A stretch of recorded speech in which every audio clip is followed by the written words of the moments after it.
Bab 3071 Longsor Besar. Kelelahan logam prajurit Dewa Raksasa melonjak, seolah-olah diserang oleh persenjataan super sepanjang waktu. Susunan rune di permukaan dan di dalam semuanya terhalang oleh embun beku. Bahkan bahan bakarnya pun membeku. Berapa derajat ini? Tempat. Liao mengerutkan kening saat memeriksa parameter kinerja satu per satu. Setiap parameter kinerja berubah dari hijau neon normal menjadi putih pucat yang membekukan, membuatnya semakin mengerutkan kening. Sebelum dia merobek dinding es, dia telah berencana untuk melepaskan beberapa pikiran telepati untuk menyelidiki. Namun, saat pikiran telepatinya merangkak keluar dari celah itu, pikiran itu terjerat oleh angin yang hampir mencapai nol. Seperti bilah tak terlihat, pikiran itu merayap ke dalam otaknya melalui pikiran telepatinya dan menggores bagian dalam tengkoraknya dengan keras, membuatnya sakit kepala. Jiwanya kacau, dan dia hampir tidak mampu mengendalikan prajurit raksasa itu. Itu memang neraka yang sangat dingin. Meski begitu, mustahil baginya untuk meringkuk di tempat ini seumur hidupnya. Terlebih lagi, di sepanjang celah tempat ia baru saja mencair, retakan jaring laba-laba menyebar dan menyebar di dinding es. Bahkan jika ia tidak berinisiatif untuk keluar, angin tetap dapat menghancurkan dinding es. Untungnya, dia telah memperbaiki prajurit Dewa Raksasa dengan cepat. Kalau tidak, putaran angin pertama akan membekukan unit inti dari bencana matahari. Saat dinding es masih berfungsi, Liao memperkuat bencana matahari, dan menambahkan banyak susunan rune api dan isolasi termal untuk memastikan setiap celah tertutup.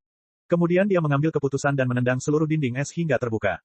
Astaga, angin suram bertiup, dan teriakan bergema tanpa henti. Gua kecil itu segera dipenuhi kristal es yang tampak seperti meteorit. Seluruh dunia berubah putih, termasuk bencana matahari. Retak, retak, retak. Angin yang membawa kristal-kristal es menghantam permukaan rapuh, bencana matahari, dengan brutal disertai suara-suara yang membekukan darah, seolah-olah permukaan itu bermandikan badai peluru. Sangat mungkin kristal-kristal es itu akan menembus pelat baja dan membekukan Liao sedetik kemudian. Lingkungan di sini sama kerasnya dengan lingkungan di pinggiran raksasa kuno. Bahkan Lu Qingchen dan Iblis Mental, dua jiwa yang tersisa, menggigil kedinginan. Gelombang jiwa mereka hampir membeku, dan komunikasi mereka dengan Liao terputus-putus. Sambil menggertakkan giginya, Liao menelan kabut putih dan merangkak keluar dari gua. Dunia luar terbuat dari 10.000 warna putih. Badai salju bercampur dengan hujan es, dan hujan es bercampur dengan hujan es yang membekukan. Kristal-kristal es yang mengalir deras hampir sejajar dengan tanah. Tidak, tanah dan langit telah membeku sepenuhnya. Liao melihat ke kejauhan, hanya untuk menemukan bahwa langit tertutup salju. Dia tidak dapat memastikan di mana tepatnya Cakrawala berada. Saat prajurit Dewa Raksasa melangkah maju, dia sudah terkubur di salju sedalam lebih dari 10 meter. Itu cukup beruntung. Sangat mungkin bahwa lembah dan tebing tanpa dasar berada di bawah salju. Jika dia tidak menginjak apapun, prajurit Dewa Raksasa akan terkubur jauh di bawah tanah oleh miliaran ton salju dan es. Bahkan jika dia berhasil melarikan diri, kinerja, kekuatan struktural, dan cadangan bahan bakarnya akan sangat terganggu. Lalu, bagaimana dengan terbang ke langit? Liao mencoba mengendalikan bencana matahari untuk terbang sejauh 1 hingga 200 meter, tetapi malah ditekan oleh angin yang semakin kencang. Dihadapkan dengan kekuatan alam yang paling dahsyat, bahkan prajurit Dewa Raksasa yang pernah dikomandoi Kaisar tertinggi tidak dapat menabrak apapun. Liao merasa bahwa dirinya tidak lebih dari seekor lalat yang telah ditampar oleh lalat tak kasat mata. Pukul, bencana matahari, jatuh ke salju lagi, dan dunia berputar. Namun, Liao mengambil kesempatan itu untuk mengamati tempat itu. Ternyata, dia dan bencana matahari berada di tengah-tengah gunung salju raksasa. Gunung salju itu berbentuk kerucut yang sangat tepat. Tampaknya itu adalah gunung berapi yang menyimpan energi dahsyat yang tak berujung miliaran tahun yang lalu. Mungkin karena letusan gunung berapi itu telah meniupkan banyak debu ke langit dan membentuk lapisan abu-abu tebal yang menghalangi semua radiasi energi, suhu tempat itu sangat rendah. Gunung salju itu lebih besar dan lebih megah daripada gunung manapun yang pernah dilihat Liao. Menjulang tinggi di antara awan, tidak cukup untuk menggambarkan kemegahan gunung itu sama sekali. Seolah-olah gunung itu tidak menembus awan sama sekali, tetapi semua awan di langit menggigil dan berlutut di hadapannya. Bahkan Liao tidak menyadari bahwa dia berada di tengah gunung bersalju. Tidak sulit membayangkan betapa megah dan mengerikannya gunung itu. Sama seperti Thunder Valley dan White Ocean, tidak ada petunjuk untuk mengarahkan penguji ke pintu keluar. Sekalipun ada petunjuk itu akan dihapus oleh penguji yang sampai lebih dulu. Liao menyipitkan matanya dan menatap puncak gunung salju. Dari sudut pandangnya, tentu saja, dia tidak dapat melihat situasi di puncak gunung dengan jelas. Dia hanya dapat melihat bahwa awan-awan di puncak gunung berbeda dari awan-awan di sekitarnya. Awan-awan itu adalah awan yang paling cemerlang dan berwarna-warni. Tampaknya gunung salju itu masih aktif. Banyak logam berat dan unsur-unsur langka menyembur keluar dari kawah gunung berapi itu, menunjukkan kekuatannya yang tak tertahankan di awan. Apa itu? Mata Liao tajam. Ketika dia melihat ke bawah dari puncak gunung, dia melihat bintik-bintik hitam yang tak terhitung jumlahnya menggeliat di atas salju dan naik ke puncak gunung. Itu adalah mesin perang para penyerang dan pembela. Tidak pernah terlintas dalam benaknya bahwa orang yang menyerang kota perak akan begitu pintar dan cakap hingga mampu memecahkan misteri, Thunder Valley, dan Gravity Sea, serta berbaris jauh-jauh ke sini. Mungkinkah rahasia melalui tingkat ini tersembunyi di kawah puncak bersalju? Kali ini, Liao tidak bertindak gegabah. Saljunya tebal, dan tidak banyak waktu. Jika dia tidak naik ke puncak gunung, di mana dia bisa menemukan petunjuk? Yang lebih penting, jika gunung salju itu benar-benar gunung berapi, suhu di dekat puncak gunung pasti jauh lebih tinggi daripada di sini, dan para dewa prajurit raksasa bisa bertahan lebih lama. Memikirkan hal ini, Li Yao menarik napas dalam-dalam dan bergabung dengan tim yang mendaki gunung salju. Angin suram bertiup, kristal-kristal es berputar-putar. Di atas gunung salju yang megah, binatang buas yang tak terhitung jumlahnya dan mesin-mesin perang yang tingginya hampir 100 meter menggeliat, berjuang, dan memanjat seperti bintik-bintik hitam yang tidak berarti. Sungguh pemandangan yang luar biasa dan luar biasa. Awalnya, Li Yao hanya ingin menekuni panjat tebing. Ia tidak ingin bersaing dengan musuh di lingkungan seperti ini, meskipun ia memiliki posisi menembak yang sangat menguntungkan dan dapat dengan tenang menyodok pantat binatang buas atau mesin perang. Selain kurangnya amunisi dan memburuknya kinerja prajurit dewa raksasa, ada satu alasan lagi, longsoran salju. Ya, dalam situasi saat ini, longsor 100 kali lebih mematikan daripada guntur, badai, dan tsunami. Salju di gunung salju telah terkumpul selama bertahun-tahun yang tak terhitung jumlahnya. Kristal-kristal es di banyak tempat telah membeku dan terkompresi hingga menjadi lebih padat daripada batu. Jika pertempuran memicu ledakan dan ledakan tersebut memicu longsoran salju, miliaran ton kristal es dan batu akan berguling turun pada saat yang bersamaan. Konsekuensinya akan mengerikan. Namun, meskipun Li Yao tahu konsekuensi dari memicu longsoran salju, binatang buas dan mesin perang tidak. Mereka masih saling bertabrakan di atas kepala Li Yao tanpa ampun. Mereka berteriak dan berteriak, melepaskan busur listrik dan bola api yang menyilaukan. Tentu saja, ketika seekor binatang buas setinggi hampir 100 meter atau mesin perang yang beratnya hampir 10.000 ton runtuh, serangkaian longsoran kecil juga akan terjadi. Terkadang, salju, es, dan batu akan berguling turun dari atas kepala Li Yao seperti banjir dan menyapunya. Dia sangat terkejut dan basah oleh keringat dingin. Tidak bisakah kalian berhenti sejenak dan menunggu sampai kalian mencapai puncak gunung sebelum bertarung? Apakah kalian harus menciptakan longsoran salju yang mengguncang bumi untuk bisa bahagia?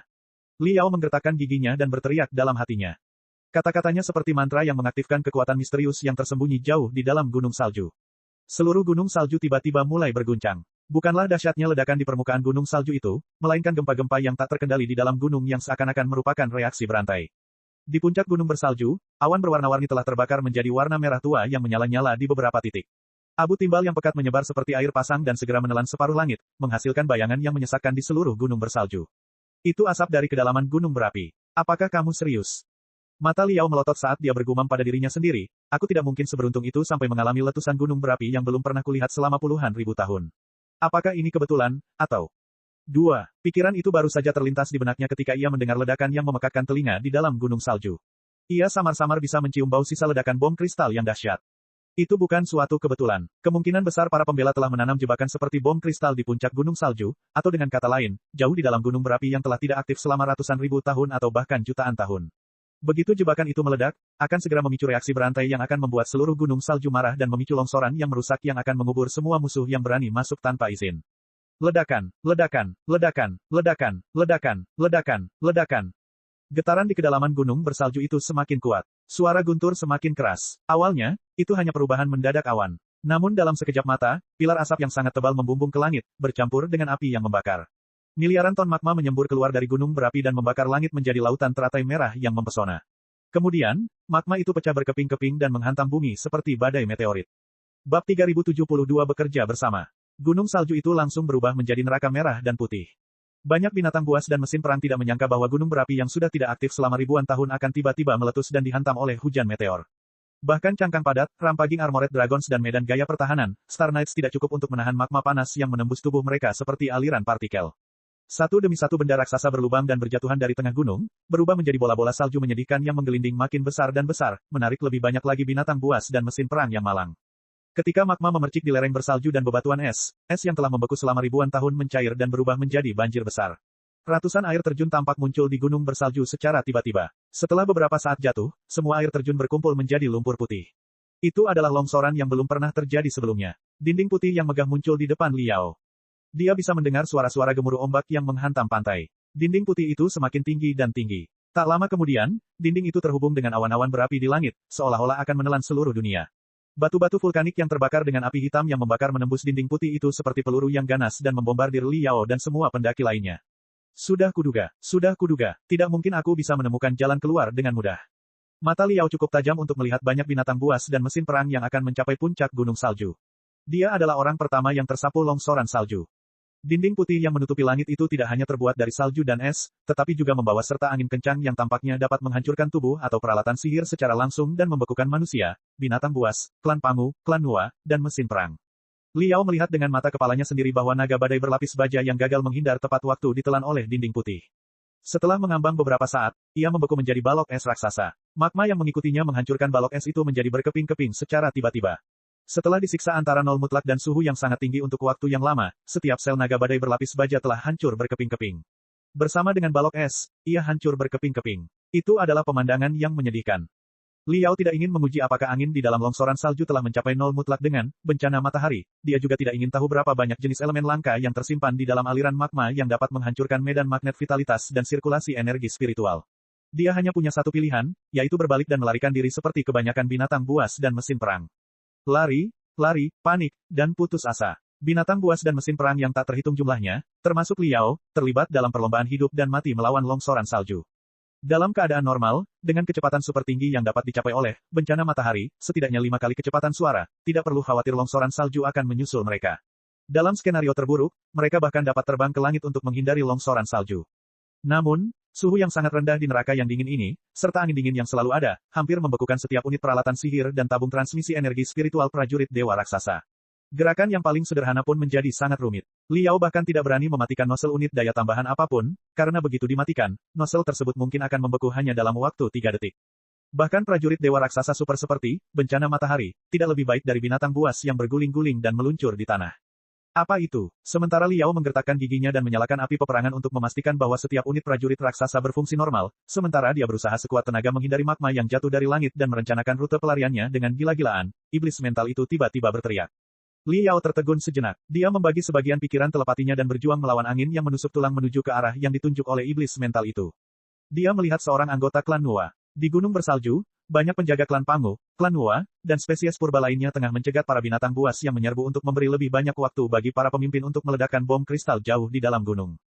Ketika longsor terjadi, para penjaga pun tak luput. Mereka jatuh bersama binatang buas dan mesin perang, berjuang di antara salju, magma, bertahan hidup, dan kematian.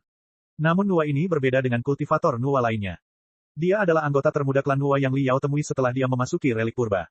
Dilihat dari wajahnya yang polos dan matanya yang ramah, dia tampaknya adalah seorang gadis dari klan Nuwa. Yang lebih penting, bukan iblis mental yang pertama kali menemukan gadis Nuwa, tetapi pihak lain yang pertama kali memperhatikan mereka. Iblis mental itu memandang mereka dengan rasa ingin tahu dan bahkan mengirimkan aliran informasi yang rumit kepada mereka, yang tampaknya merupakan kebingungan sekaligus rasa ingin tahu. Yang lebih penting, iblis mental itu tampaknya menyapa mereka. Jika Liao tidak salah, dialah Nuwa pertama yang hidup dan komunikatif yang ditemui Liao di relik purba. Hei, apakah kau ingat apa yang dikatakan Kaisar tertinggi beberapa waktu lalu? Ketika dia masih embrio, seorang gadis kecil dari klan Nuwa sangat tertarik padanya dan menjadi teman baik dengannya. Menurutku tidak banyak gadis dari klan Nuwa di relik purba, kata iblis mental itu. Ya, Liao berkata, Kaisar tertinggi juga berkata bahwa, ketika klan Pangu atau klan Nuwa di relik purba memasuki masa dewasa dan mengemban tanggung jawab sebagai peneliti, mereka akan menekan emosi dan keinginan mereka seminimal mungkin. Hanya dengan cara seperti itu mereka dapat tetap tenang dalam menghadapi kejadian-kejadian aneh dan tak masuk akal di relik purba. Bahkan ketika mereka berhadapan dengan pencipta tembok hitam dan luasnya serta dahsyatnya gelombang pasang, mereka tidak akan runtuh secara mental. Namun, anak-anak yang belum dewasa seringkali tinggal di area kehidupan, kota perak dan tidak pernah terpapar rahasia-rahasia horor dan kelicikan. Oleh karena itu, mereka mempertahankan sebagian emosi dan kesadaran diri mereka. Mereka mungkin tidak mengikuti perintah secara membabi buta. Mungkin mereka mudah bergaul. Dengan kata lain, bahkan jika gadis dari klan Nuwa bukanlah teman lama, Kaisar tertinggi, dia mungkin akan memberitahu kita banyak informasi berharga yang akan membantu kita memecahkan misteri kuno.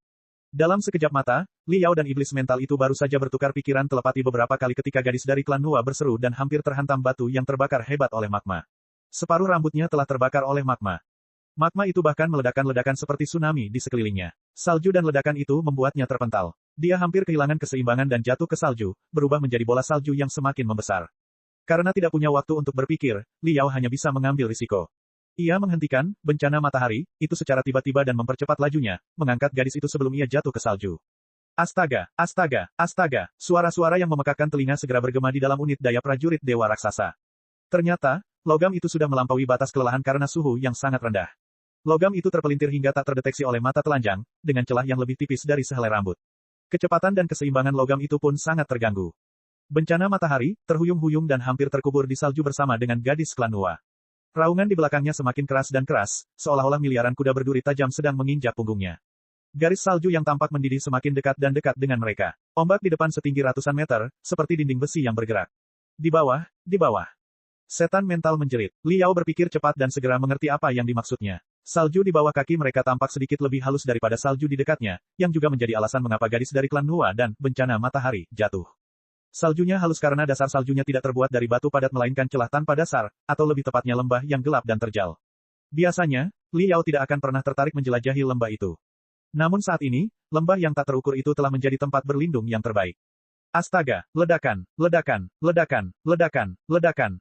Kapak listrik itu melambai ke bawah dengan gila-gilaan. Semburan unit daya di bawah kaki prajurit Dewa Raksasa juga menyemburkan api bersuhu tinggi, membuka jalan menuju kedalaman lembah es sebelum longsoran salju. Li Yao menyeret gadis klan Nua itu ke bawah tanpa mempedulikan hal lain. Saat mereka jatuh, dia melemparkan bom beku ke atas kepala mereka. Saat api biru tua itu mekar, lapisan es tebal kembali mengembun di atas kepala mereka, menopang tanah longsor putih itu untuk lewat. Li Yao tidak tahu berapa lama dia telah terjatuh melalui celah yang terbuat dari es dan salju selama miliaran tahun. Ketika bencana matahari akhirnya menyentuh tanah yang kokoh, mereka telah tiba di istana biru tua. Kerutan gletser membentuk segala macam penampakan yang aneh dan ganjil. Udara tampak telah dipadatkan menjadi pasir hisap dan benda-benda seperti serpihan. Lodes spiritual tertanam di dalam es yang tidak mencair selama ribuan tahun dan memancarkan kecemerlangan yang luar biasa, seperti mayat-mayat indah dari binatang buas purba yang mematikan. Sambil mendongak, mereka samar-samar dapat melihat garis putih yang berkelok-kelok, yang merupakan tempat mereka terjatuh beberapa saat yang lalu. Sepertinya tidak ada tanda-tanda es yang pecah atau bergulir. Salju, Li Yao menarik napas panjang lega. Ia ambruk di kediaman spiritual dan mendengarkan suara berderit dari unit bencana matahari, seolah-olah para prajurit Titan Warriors menderita radang sendi. Untuk saat ini aman. Namun, keselamatan itu bagaikan seorang penyintas kapal karam yang baru saja naik ke atas sepotong kayu apung yang patah. Itu tidak berarti apa-apa jika ia bisa mengatur napas sejenak. Bab 3073 Pengamat. Li Yao tidak punya waktu untuk memeriksa spesifikasi prajurit raksasa itu. Dia mengamati gadis klan Nua yang telah jatuh tidak jauh dari sana terlebih dahulu. Meski ia berhasil lolos dari longsor dahsyat, jatuhnya ia tetap cukup berat karena celah yang dalamnya ribuan meter. Kakinya tidak seperti manusia. Anggota tubuhnya yang lebih rendah berada dalam struktur reptil. Sulit untuk menemukan tempat untuk mengerahkan kekuatan di atas es yang sehalus cermin. Dia jatuh ke tanah dan berjuang untuk waktu yang lama sebelum dia berhasil berdiri lagi. Li Yao memperhatikan bahwa kilauan warna-warni menyebar keluar dari tubuhnya seperti pelangi, memancarkan kehangatan dan vitalitas. Ternyata itu adalah pakaian tempur yang setipis sayap jangkrik dan hampir memiliki lapisan kulit kedua. Tampaknya pakaian tempur itu memiliki kemampuan untuk menyerap ledakan, menyimpan energi, dan menahan pada saat-saat kritis serta kemampuan untuk menjaga pemakainya tetap hangat. Kalau tidak, dengan struktur fisiologis khusus klan Nua, yang merupakan gabungan dari hewan berdarah dingin dan hewan berdarah panas, pakaian itu pasti sudah membeku menjadi es loli sejak lama di lingkungan seperti itu. Gadis dari klan Nua itu berani dan tenang melebihi teman-temannya. Dia sama sekali tidak panik ketika dia baru saja lolos dari longsoran salju dan jatuh ke dalam labirin biru tua bersama dengan Li Yao, alien asing. Ketika Li Yao mengamatinya, dia juga mengamati Li Yao dengan kepala miring ke samping, dengan kecemerlangan yang dalam dan luar biasa terpancar dari matanya. Hati Li Yao berdebar kencang. Ia khawatir gadis dari klan Nua akan mengeluarkan peralatan sihirnya dan menyerangnya tanpa peringatan, dan semua usahanya sebelumnya akan sia-sia. Dia buru-buru membuka tangan, bencana matahari, untuk menunjukkan bahwa dia tidak bermaksud jahat. Kemudian, dia memutuskan dan membuka kediaman spiritual prajurit raksasa sehingga si hitam kecil akan mundur di tengah jalan dan menampakkan wujud aslinya. Aku tidak bermaksud jahat. Li Yao tidak tahu apakah gadis dari klan Nua itu memahaminya atau tidak. Dia berteriak putus asa, aku di sini untuk perdamaian dan persahabatan. Aku hanya ingin berbicara denganmu.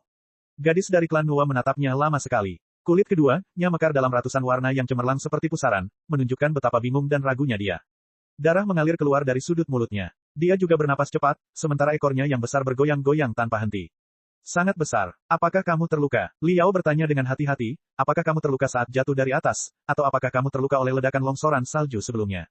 Maaf, aku tidak bermaksud menyeretmu ke bawah. Namun, ini adalah satu-satunya tempat yang aman saat ini. Aku punya banyak obat di cincin kosmosku. Apa yang kamu butuhkan? Li Yao melepaskan beberapa cincin kosmos dengan sangat perlahan dan mendorongnya ke arah gadis dari klan Nua. Bahkan di peradaban Pangu di era purba, peralatan sihir pelipatan dan penyimpanan ruang sangatlah berharga.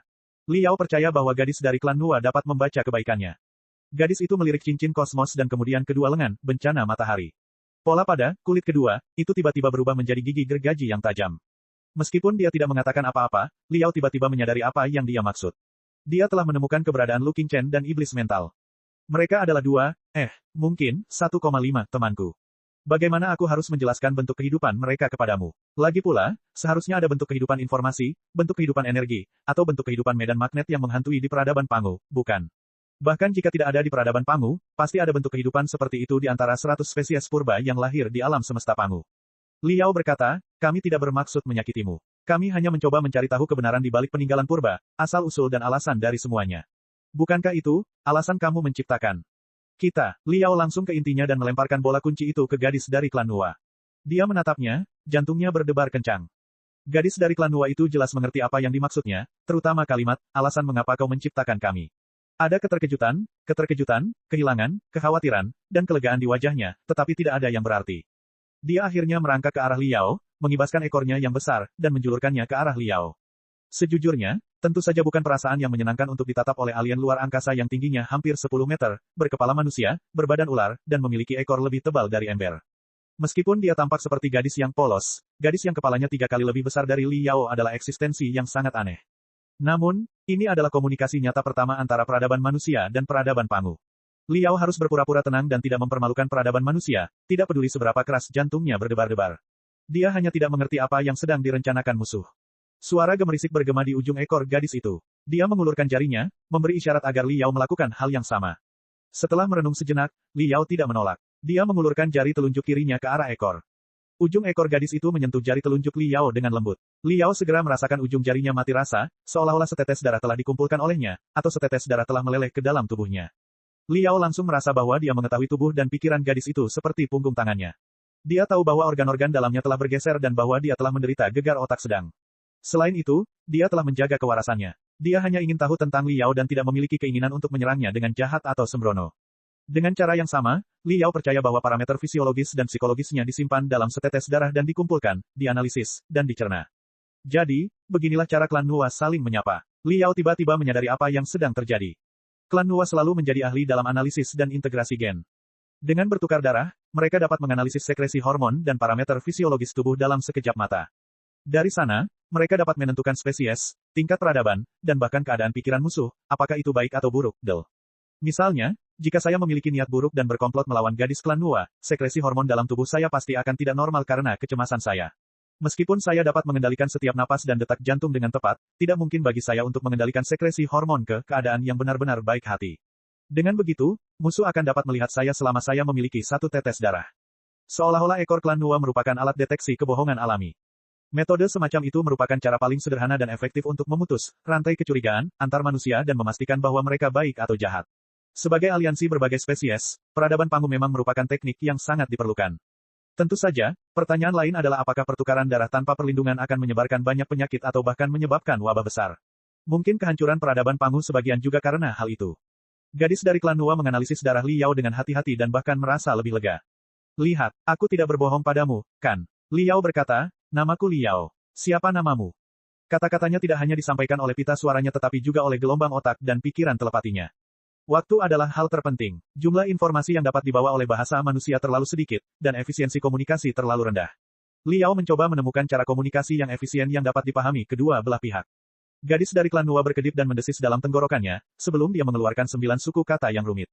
Meskipun hanya ada 9 suku kata tersebut tampaknya tumpang tindih dengan 900 suku kata bahasa manusia. Setiap suku kata mengandung variasi yang tak terbatas, seperti labirin informasi yang rumit. Bersamaan dengan suku kata, gadis klan Nuwa mengirimkan gelombang otak untuk memperkuat informasi suku kata. Kombinasi bahasa dan gelombang otaknya sama, tetapi cara komunikasinya tampaknya lebih maju dan masuk akal daripada Liao. Liao hanya mengulang kalimat, saya Liao. Siapa Anda? Dalam bahasa dan gelombang otak, tetapi gelombang otak dan suku katanya saling melengkapi, seolah-olah mereka menggandakan bahasa. Liao telah menemukan jejak bahasa peradaban Pangu di peninggalan Kunlun dan istana bawah tanah Pangu. Dia juga telah mempelajari bahasa zaman purba dengan saksama. Ditambah lagi fakta bahwa otaknya telah menjadi sekuat prosesor kristal super tipe Arai setelah ia maju ke tahap transformasi keilahian. Oleh karena itu, meskipun ini adalah pertama kalinya ia mendengar anggota klan Nuwa yang masih hidup berbicara, ia dapat memahami apa yang mereka coba katakan. Gadis dari klan Nuwa juga memperkenalkan dirinya, tetapi namanya berbeda dengan nama manusia. Ada lebih banyak informasi dalam namanya. Hanya ada 2 atau 3 nama manusia, tetapi nama klan Nuwa bagaikan gambar, video, dan bahkan keadaan pikiran, emosi, dan ambisi halus yang tidak dapat dijelaskan. Gambaran seperti itu muncul di kepala Liao. Nuwa yang tinggi, agung, dan bermata dalam berjuang untuk merangkak keluar dari lumpur di planet primitif tempat mereka tinggal. Dia menatap ke langit, matanya tertarik oleh bulan yang besar dan terang, seolah-olah dia telah tercerahkan. Itu adalah nenek moyang gadis dari klan Nuwa. Gambar itu adalah nama keluarga gadis dari klan Nuwa. Jika diterjemahkan ke dalam bahasa manusia, itu hanya bisa disebut pengamat bulan. Namun, kata-kata yang sederhana dan kasar seperti itu mengurangi sebagian besar keluasan, kekunoan, dan kedalaman gambar tersebut. Dalam gambar lain, gadis itu dan ayahnya sedang menatap langit kelabu kota perak di dalam relik purba. Mereka ingin melihat bulan, tetapi mereka tidak dapat melihat benda langit apapun. Mereka tidak pernah meninggalkan tempat itu sepanjang hidup mereka. Mereka tidak pernah melihat bulan yang terang di kampung halaman mereka, bulan baru yang cemerlang, atau cahaya bulan yang lembut. Mereka hanya dapat menundukkan kepala dan memikirkan kampung halaman mereka dan keluarga mereka yang belum pernah mereka kunjungi sebelumnya. Meskipun mereka bersedih, demi kampung halaman dan keluarga mereka, mereka tidak akan dapat kembali ke kampung halaman dan melihat bulan selama sisa hidup mereka, bahkan dengan mempertaruhkan nyawa mereka. Mereka harus memenuhi takdir mereka dan terus melanjutkan perjalanan di jalan gelap di mana bulan tidak dapat dilihat. Itu adalah makna dari 9 suku kata dan informasi gelombang otak yang dianalisis oleh gadis dari klan Nuwa. Itu juga nama yang diberikan oleh ayahnya, pemimpin proyek manufaktur, kepadanya. Bab 3074-102 jatuh. Dalam gelombang otak yang dipancarkan gadis itu, Liao melihat seorang wanita parubaya dengan wajah keriput, mata yang dalam, dan sikap tenang berdiri di tengah ratusan menara kristal. Dia bahkan melihat embrio emas cemerlang yang pernah menjadi tempat tinggal kaisar tertinggi. Tampaknya ayah gadis itu telah mengubah usahanya seumur hidup menjadi jejak spiritual tertentu dan menanamkannya ke dalam nama putrinya. Dia memang sahabat lama, kaisar tertinggi. Itu tentu saja bukan suatu kebetulan. Jika saja gadis itu tidak mencium aroma kaisar tertinggi dari Liao, dia tidak akan perlu menggunakan sebagian inderanya untuk memindai bencana matahari saat longsor datang dan kekuatan penghancur mengejarnya, sehingga memungkinkan iblis mental menemukannya. Liao tidak tahu bagaimana menjelaskan nama gadis itu dalam bahasa manusia. Tidak peduli seberapa keras dia mencoba, dia tidak dapat menjelaskan pengabdian seperti orang suci, kesedihan seperti martir, dan keberanian ayah gadis itu. Dia hanya bisa menggunakan nama keluarga gadis itu dan memanggilnya, pengamat bulan. Melihat Liao yang sedang berpikir keras, 2 lengkungan bulan sabit muncul di kedalaman mata cerah pengamat. Kecerahan kulit keduanya berubah lembut dan hangat, membawa kehangatan bagi Liao. Puluhan suku kata mengalir dari bibirnya dan giginya ke otak Liao, didorong oleh gelombang otak. Kamu bukan dia. Suara yang terdengar seperti lonceng perak tiba-tiba bergema di dalam otak Liao. Sebuah gambar embrio emas terang yang berputar perlahan muncul. Gadis itulah yang berkomunikasi dengannya dengan cara seperti itu. Tapi auramu sangat mirip dengannya. Kekuatanmu sama bagusnya dengan sebagian besar prajurit elit klan Pangu dan klan Nuwa. Apakah kau pewaris genetiknya? Tampaknya peralatan sihir pengganggu busur waktu milik progenitor memang efektif. Waktu yang sangat lama telah berlalu di luar sana. Yang dibicarakan gadis itu adalah kaisar tertinggi. Nenek moyang, yang dia maksud mungkin adalah pembuat tembok hitam, yang dimaksud manusia. Jika Anda mengacu pada makhluk cerdas berbasis karbon yang lahir dalam embrio emas terang, maka saya memang bukan dia. Namun, dia menempati tempat yang sangat penting dalam peradaban kita. Hampir semua manusia modern mengakui bahwa kita adalah anak-anaknya dan bahwa saya adalah pewaris langsungnya. Belum lama ini, saya menerima sebagian dari kata-kata terakhir dan kekuatannya, dan dia bahkan menyebut Anda secara langsung. Liao mencoba berkomunikasi dengannya dengan cara yang agak canggung dengan meniru cara para pengamat bulan menggetarkan tenggorokan mereka dan memicu gelombang otak mereka. Karena mereka semua adalah makhluk cerdas berbasis karbon, pita suara klan Nuwa pada dasarnya sama dengan pita suara manusia. Akan tetapi, jangkauan frekuensi getarannya jauh lebih luas, sehingga memungkinkan mereka menghasilkan gelombang infrasonik dan ultrasonik yang tidak dapat didengar oleh telinga orang biasa. Pada level Liao, ia secara alami mampu mendengar gelombang suara pada frekuensi apapun dengan jelas. Tidak peduli seberapa rumit metode komunikasinya, hanya masalah waktu sebelum ia rusak. Tentu saja, pada awalnya, Liao gagap dan harus menggunakan gerakan dan postur untuk memperkuat informasi. Namun, pengamat sangat sabar dan mendengarkan dengan penuh perhatian. Ia bahkan tersenyum dan menyemangati Liao untuk melanjutkan. Ia bahkan mengirimkan gelombang otak baru kepada Liao dan membantu Liao menyesuaikan frekuensi dan cara transmisi gelombang otak sambil mengajarkan Liao cara komunikasi yang baru. Sudah setidaknya 500.000 tahun sejak kau disegel di sini. Liao mengamati wajahnya dan merasakan perubahan gelombang otak dan parameter fisiologisnya. Dia sama sekali tidak merasakan ada yang salah dengan gadis itu. Sebaliknya, dia tidak bisa menahan rasa ingin tahunya dan bertanya, apakah kamu tidak terkejut sama sekali? Haruskah aku terkejut? Sang pengamat tersenyum. Untuk apa? Karena, waktu yang begitu lama telah berlalu, dan peradabanmu hampir hancur.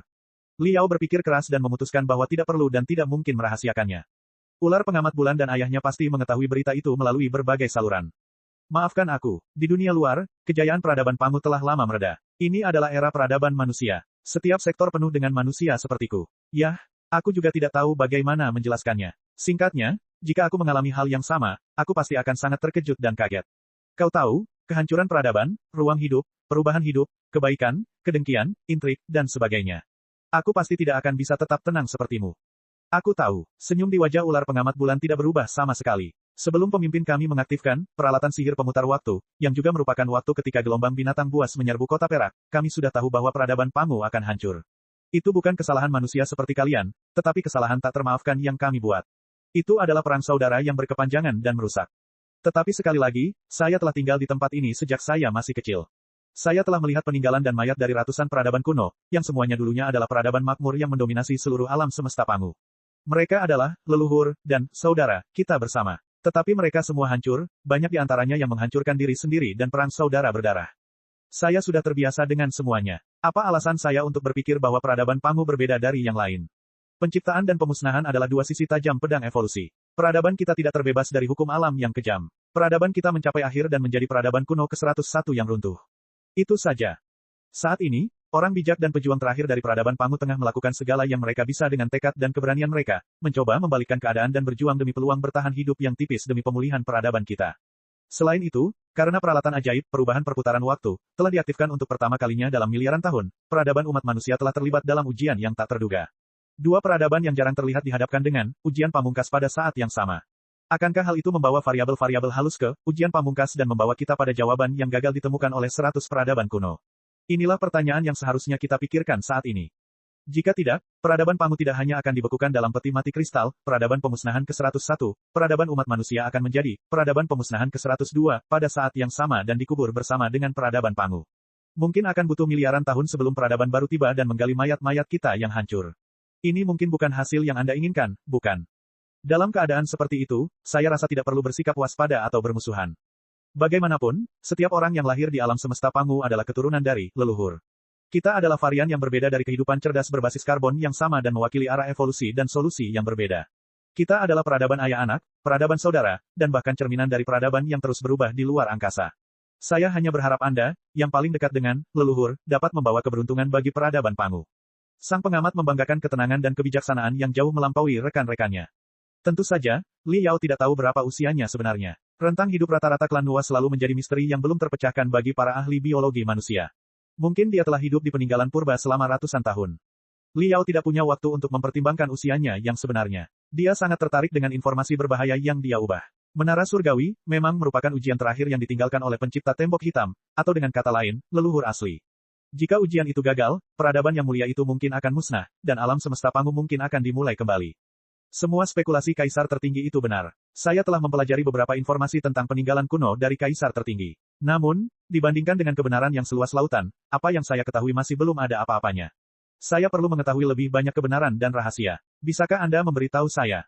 Tentu saja, kata Li Yao, saya dapat berbagi kebijaksanaan dan informasi tentang peradaban umat manusia dengan Anda. Hari ini, setelah ratusan ribu tahun, kita memiliki informasi terbaru tentang alam semesta Pangu dan bahkan sebagian dari spekulasi dan bukti tentang multisemesta. Li Yao memadatkan gambaran umum, kaisar tertinggi, menjadi aliran informasi rumit dan glamor dan mengirimkannya kepada pengamat sebagai hadiah. Li Yao tidak tahu apakah ular pengamat bulan puas dengan hadiah itu atau tidak. Singkatnya, kecemerlangan di dalam matanya tiba-tiba bertambah cepat, seolah-olah dia telah tenggelam dalam periode perenungan dan kenangan yang jauh. Tidak lama kemudian dia menghela napas dan berkata, ini adalah cerita yang sangat, sangat panjang. Bahkan dengan metode komunikasi kita, akan butuh waktu lama untuk ditransmisikan. Untungnya, tempat ini aman, dan longsoran salju dan letusan gunung berapi di atas kepala kita akan terus berlanjut untuk waktu yang lama. Sementara itu, penguji lain, bukan hanya kita, tidak akan bisa pergi kemanapun. Pintu masuk ke tingkat yang lebih tinggi dari menara-menara tersembunyi di bagian terdalam gunung berapi. Hanya ketika gunung berapi meletus dan melepaskan lebih dari 95% energinya, para penguji dapat menjelajah ke danau magma yang sedikit mendingin. Sampai saat itu, kita semua akan berada di garis awal yang sama. Kaisar tertinggi, manusia, perang prasejarah, setan, burung nasar Li Yao, atau lebih tepatnya, bentuk kehidupan informasi generasi baru, bentuk kehidupan energi, dan bentuk kehidupan magnetik yang tidak lagi dibatasi oleh bentuk kehidupan cerdas berbasis karbon. Sungguh alam semesta baru yang luar biasa dan tak dapat dipercaya. Untuk menunjukkan ketulusannya, Li Yao menyusun gambaran umum Pangu Universe ke dalam paket data superkompresi dan menambahkan beberapa informasi tidak penting tentang dirinya sendiri, termasuk bagaimana ia tumbuh dari seorang bukan siapa-siapa di kuburan peralatan sihir menjadi pakar terbaik Pangu Universe hanya dalam 100 tahun. Bahkan dengan struktur otak khusus klan Nuwa, tetap saja dibutuhkan banyak kekuatan otak pengamat untuk menganalisis dan mencerna informasi sepenuhnya. Gadis itu linglung untuk waktu yang lama, sebelum dia memandang Li Yao dengan cara yang berbeda. Bab 3075 Akhir Masa Kecil. Dibandingkan dengan ceritamu, ceritaku tidak seberwarna atau membosankan. Sebagai balasannya, gadis muda dari klan Nuwa juga menceritakan kisahnya kepada Li Yao, dengan cara menggabungkan gelombang otak dan gelombang suara. Aku telah tinggal di dalam relik purba sejak aku lahir. Tentu saja, saat itu, aku tidak menyadari bahwa ada dunia yang lebih besar di luar sana, aku juga tidak menyadari betapa rumit, aneh, dan tidak terduganya dunia di dalam relik purba dibandingkan dengan dunia luar yang luas dan stabil. Mungkin Anda telah menemukan bahwa ruang di dalam relik purba terbuat dari bagian dari banyak sektor. Atau lebih tepatnya, seluruh relik purba adalah kumpulan lubang cacing. Itu seperti pusat transportasi ke segala arah. Terowongan tak kasat mata yang tak terhitung jumlahnya yang mengarah ke ruang 4 dimensi saling terhubung di tempat ini. Itu telah menjadi labirin dan teka-teki yang gagal dipecahkan oleh ratusan peradaban bahkan setelah miliaran tahun. Ciri-ciri seperti itu memberikan ciri-ciri peninggalan kuno yang tidak terduga. Di tempat ini, kontinuitas dan stabilitas waktu dan ruang telah terputus. Mungkin saja saat ini adalah hari musim panas yang terik di tempat ini, tetapi 100 meter jauhnya, tidak ada apa-apa selain salju, atau bunga-bunga berwarna-warni yang mekar. 100 meter jauhnya, ada hamparan jamur hitam dan putih, yang menciptakan segala macam gambar yang kaku dan kaku. Di masa kecilku, aku biasa mengejar kupu-kupu di antara bunga-bunga, hanya untuk menemukan bahwa kupu-kupu berubah menjadi api yang menyala dalam sekejap mata, dan api itu berubah menjadi bintang-bintang yang tak terhitung jumlahnya yang lenyap bersama angin, seolah-olah mereka terlahir kembali dalam bentuk kunang-kunang. Ketika aku mengulurkan jari-jariku ke tempat kupu-kupu itu binasa, jari-jariku berubah menjadi kembang api berwarna-warni dan mekar dalam pusaran waktu dan ruang. Secara keseluruhan, inilah yang terjadi di sini. Semua aturan yang melekat dan stabil dapat dilanggar. Hal aneh apapun dapat terjadi. Pakar yang paling disiplin dan bijaksana dapat meninggal dengan cara yang paling aneh, dan orang gila dapat hidup lebih lama. Menurut ayahku, hanya ada dua kemungkinan bagi kelompok peneliti dan petualang pertama yang memasuki relik kuno. Mereka akan berhadapan dengan lingkungan yang tidak terduga, relik peradaban yang menakutkan, atau takut setengah mati oleh radiasi aneh yang ada di mana-mana dan mengalami gangguan mental. Atau, aturan, rumus, dan teorema yang telah mereka pelajari sepanjang hidup mereka akan dihancurkan oleh benda-benda tidak konvensional di dalam relik kuno. Mereka akan merangkak ke dalam lubang dan mencoba menangkap aturan yang tidak jelas di dalam relik kuno untuk menemukan aturan yang objektif. Namun seperti ngengat yang mengejar matahari, mereka tidak akan pernah mencapai target mereka dan akhirnya menyia-nyiakan hidup mereka dalam depresi. Oleh karena itu, para peneliti dan petualang yang memasuki relik purba tersebut kemudian harus menyegel sebagian besar emosi dan tekad mereka agar dapat bertahan hidup di relik mengerikan tersebut. Tentu saja, bagi anak-anak polos yang telah hidup di dunia yang seperti kaleidoskop ini sejak mereka lahir dan terbiasa melihat hal-hal yang tidak dapat dijelaskan oleh akal sehat, mereka menganggap teknik-teknik yang menakjubkan dan bahkan kekuatan magis sebagai objektivitas. Jarang bagi mereka untuk mengalami gangguan mental sebelum mereka memulai penelitian mereka. Oleh karena itu, sebelum gelombang otak yang abnormal terdeteksi, tidak perlu untuk sepenuhnya menyegel emosi mereka. Sementara ular pengamat bulan berbicara, kota perak dalam pikiran Li Yao, di permukaan gedung pencakar langit yang sehalus cermin, juga diwarnai dengan garis-garis glamor, seperti bunga yang mekar dari bintang yang berbeda. Kota yang dibangun di atas mayat-mayat dari 100 peradaban kuno di tengah-tengah peninggalan purba benar-benar berubah menjadi kaleidoskop yang berputar dan berputar-putar. Di masa kecilku, ada dua jenis permainan yang menarik. Yang pertama adalah menjelajahi alam liar dengan teman-temanku secara diam-diam dan mempelajari mayat-mayat dari peradaban kuno yang musnah di tempat ini. The Observer melanjutkan, kau tahu, saat kau menghabiskan masa kecilmu dengan relik dan mayat dari 100 peradaban kuno, saat kau mengetahui bahwa 100 peradaban kuno yang agung telah musnah dengan tenang, dan saat kau melihat mesin perang yang tingginya hampir 100 meter berubah menjadi sisa-sisa berkarat yang penuh lubang, pandanganmu terhadap dunia, peradaban, dan alam semesta akan terbentuk menjadi sesuatu yang sangat istimewa. Mungkin, di matamu, waktu dan ruang sama-sama stabil. Peradaban adalah hasil gemilang dari miliaran makhluk yang bekerja sama selama miliaran tahun, dan alam semesta adalah lautan yang tak terbatas. Tetapi di mata saya, atau setidaknya di mata masa kecil saya, waktu dan ruang tidaklah stabil atau berkesinambungan, dan keduanya tidak memiliki banyak arti. Jika dunia yang terpisah miliaran tahun cahaya dapat dihubungkan melalui lubang cacing, apa arti penting ruang? Jika sebuah peradaban menghabiskan 10 juta tahun tanpa sehelai rambut pun di kepalanya hingga dapat mengendalikan pesawat antariksa, menyerap energi bintang, dan mengubah lingkungan galaksi, hanya untuk dihancurkan dalam 1 detik karena menjawab pertanyaan yang salah, lalu apa arti penting waktu? Jika 100 peradaban dapat mati begitu diam, lalu apa perbedaan antara hakikat peradaban dan sehelai daun kering di tengah angin kencang atau bahkan seekor semut di atas sehelai daun kering? Hidup di alam semesta seperti itu, alam semesta mungkin merupakan lautan tanpa batas, tetapi lautan itu penuh dengan jebakan yang tak terlihat. Itu lebih seperti permainan kejam yang ditakdirkan untuk gagal. Saya mungkin tidak menyadari kebenaran yang kejam itu ketika saya masih kecil. Saya pikir permainan itu sangat menarik, tetapi saya sama sekali tidak menghormati atau menghargai peradaban itu. Saya pikir saya sedang hidup dalam mimpi yang rusak dan berbintik-bintik, dan bahwa saya adalah bagian dari mimpi itu dan pikiran telepati dari nenek moyang. Liao tidak dapat menahan diri untuk bertanya, apakah Anda peradaban prasejarah yang membangun relik purba, menara jalan surga, dan dinding hitam, yang menyelimuti seluruh alam semesta Pangu? Ya, sepertinya kamu menemukan banyak informasi sendiri, yang membuatku tidak perlu menjelaskannya lagi.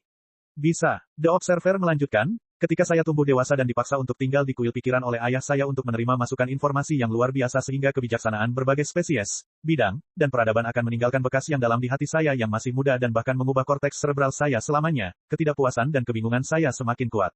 Karena, di mata teman-teman masa kecil saya dan saya, inilah dunia. Itu tidak dapat diprediksi, tidak dapat dijelaskan, dan bahkan tidak dapat dijelaskan. Ratusan peradaban yang mencoba menjelajahi rahasia utama peninggalan kuno musnah. Bahkan banyak rekan ayah saya, orang tua teman-teman saya, mengorbankan diri mereka dengan segala macam cara yang aneh dan menyedihkan selama eksperimen dan pekerjaan eksplorasi yang berbahaya. Dari para korban, hanya 1/10 yang mampu mengambil kembali tubuh mereka yang utuh. Dari korban yang tersisa, beberapa bahkan menghilang secara misterius selama 100 tahun penuh. 100 tahun kemudian, mereka jatuh dari langit seperti tumpukan tulang kering dan hancur berkeping-keping. Menurut penelitian para pendatang baru, sangat mungkin korban melewatkan satu langkah dan jatuh ke celah ruang waktu khusus.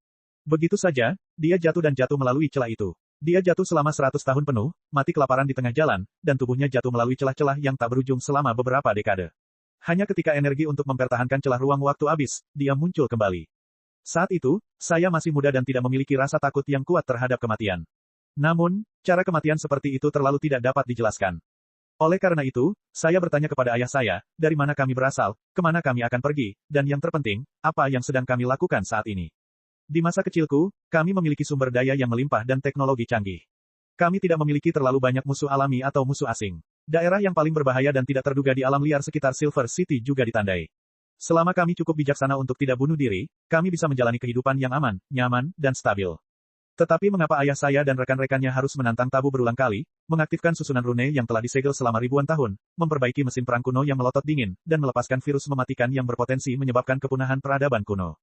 Mengapa mereka harus duduk bersila di sekitar menara jalur surgawi selama waktu istirahat mereka yang langka dan menatap puncak menara jalur surgawi dengan linglung, seolah-olah jiwa mereka telah dicuri dan semua vitalitas mereka dihisap, menjadikan mereka budak menara jalur surgawi.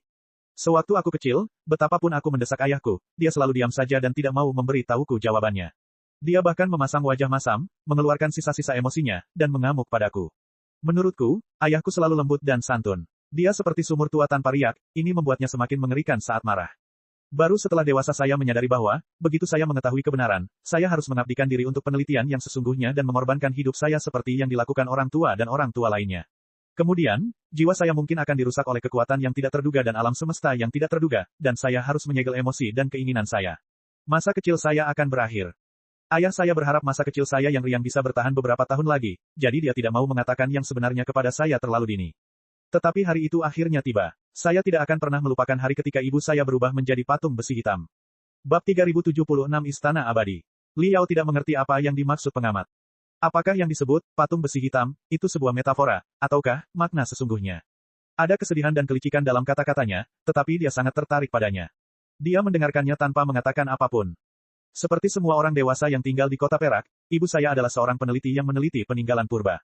Namun, ia memilih jalur penelitian yang hanya dipilih oleh sedikit anggota klan Nuwa. Ia adalah seorang ahli dalam peralatan sihir. The Observer menjelaskan, seperti yang Anda ketahui, sebagian besar peralatan sihir di era kuno, terutama senjata pamungkas yang kuat dan harta rahasia terlarang, memiliki penghalang dan segel yang hanya dapat dibuka ketika gen pemiliknya terdeteksi.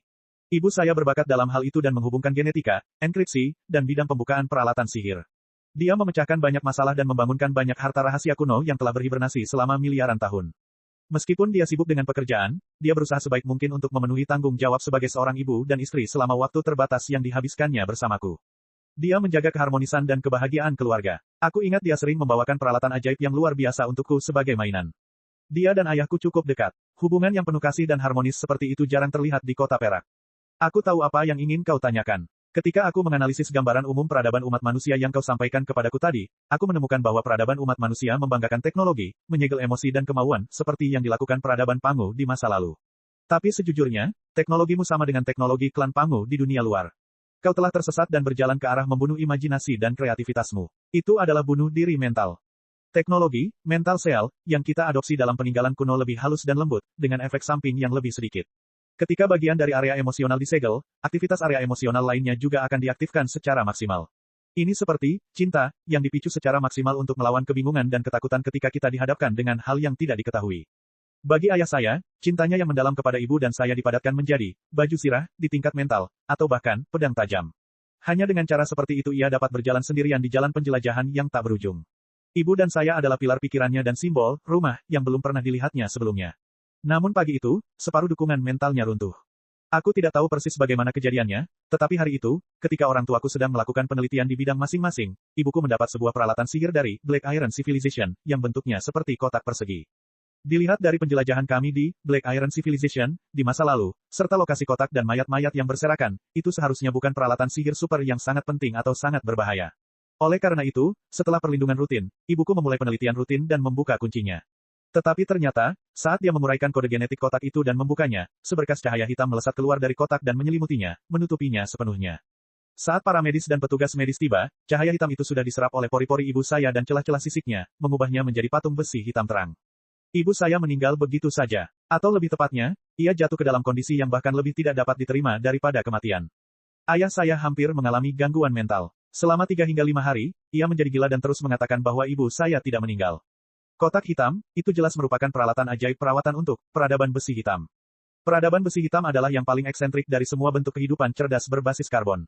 Konsep waktu mereka dan bahkan definisi kehidupan mereka sama sekali berbeda dari 99 peradaban kuno lainnya. Ibu saya masih hidup, tetapi metabolismenya telah berkurang hingga minimum. Ia telah memasuki kondisi hibernasi super yang misterius. Ia masih dapat memahami semua informasi di dunia luar dan mengekspresikan pikirannya dengan bebas.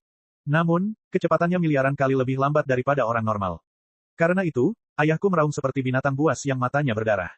Ia tidak mengizinkan siapapun membedah tubuh ibunya, ia juga tidak rela membakar atau mengubur ibunya. Ia memindahkan tubuh ibunya, yang merupakan patung besi hitam, kembali ke rumahnya dan berdiri tepat di samping kapsul tidurnya. Ia bahkan mengenakan pakaian kesayangan ibunya untuk patung itu. Setiap hari ketika ia kembali ke rumah, ia akan menyandarkan kepalanya pada patung itu dan berbicara kepadanya seolah-olah ibunya masih hidup. Meskipun saat itu aku masih anak kecil yang bodoh, meskipun kejadian aneh dan mengerikan terjadi setiap hari di peninggalan kuno kota Perak, pukulan di hatiku tetap tak tertandingi.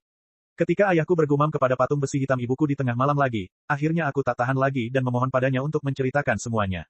Setelah lama terdiam, akhirnya dia menghela napas panjang dan memenuhi permintaanku. Li Yao terkejut sekaligus kagum. Pada saat ini, dia merasa segar kembali dan menyadari bahwa langkah selanjutnya adalah rahasia yang paling penting. Seperti yang ia duga, gelombang otak si pengamat beberapa kali lebih kuat dari sebelumnya. Sejumlah besar informasi membanjiri otak Li Yao tanpa henti. Semuanya dimulai sejak lama sekali ketika peradaban Pangu kembali dari ekspedisi besar.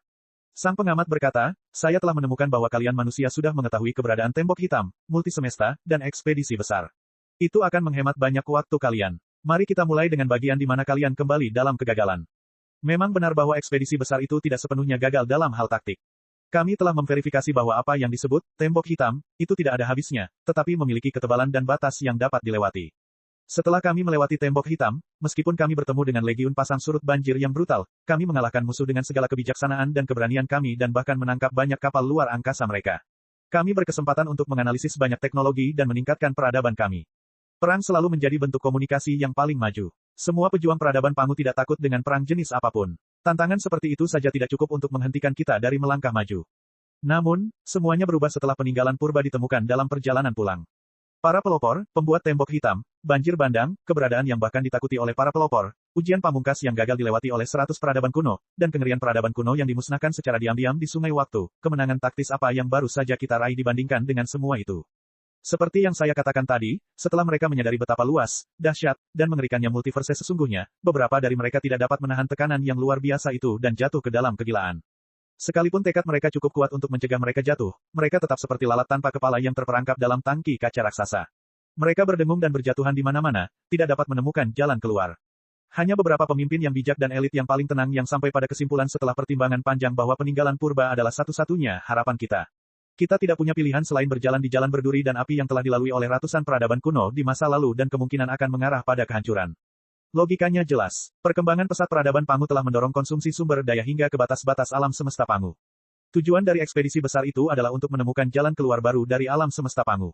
Karena kita belum menemukan jalan keluar, aliansi peradaban Pangu, yang terdiri dari 13 jenis makhluk cerdas berbasis karbon, akan runtuh dan saling menyerang. Jika kita tidak menunjukkan harapan kepada semua orang, kiamat yang kita ciptakan akan tiba sebelum banjir tiba. Jika kita dapat menggali semua rahasia peninggalan purba, meruntuhkan tembok hitam, dan melepaskan dunia subur yang tak terhitung jumlahnya yang telah tersembunyi selama miliaran tahun, kejayaan peradaban Pangu akan dapat menyala selama miliaran tahun. Mari kita mundur selangkah dan katakan bahwa, meskipun kita tidak dapat menemukan jawaban sebenarnya untuk peninggalan purba untuk saat ini, 100 peradaban kuno yang telah menjelajahi tempat ini adalah 100 pelopor. Senjata, peralatan magis, teknologi, mayat, dan peninggalan peradaban yang mereka tinggalkan akan sangat membantu peradaban kita juga. Mereka akan membantu peradaban Pangu memperpanjang hidupnya sebanyak mungkin. Selain itu, armada ekspedisi telah menangkap sejumlah besar pasukan pasang banjir dan kapal antariksa mereka di luar tembok hitam. Sebelum kita menganalisis mereka secara mendalam dan mencari tahu semua rahasia pasukan pasang banjir, mustahil bagi kita untuk membawa mereka kembali ke area pusat peradaban, yang merupakan area berpenduduk padat. Kita hanya dapat meneliti mereka di tempat yang terisolasi dari seluruh dunia.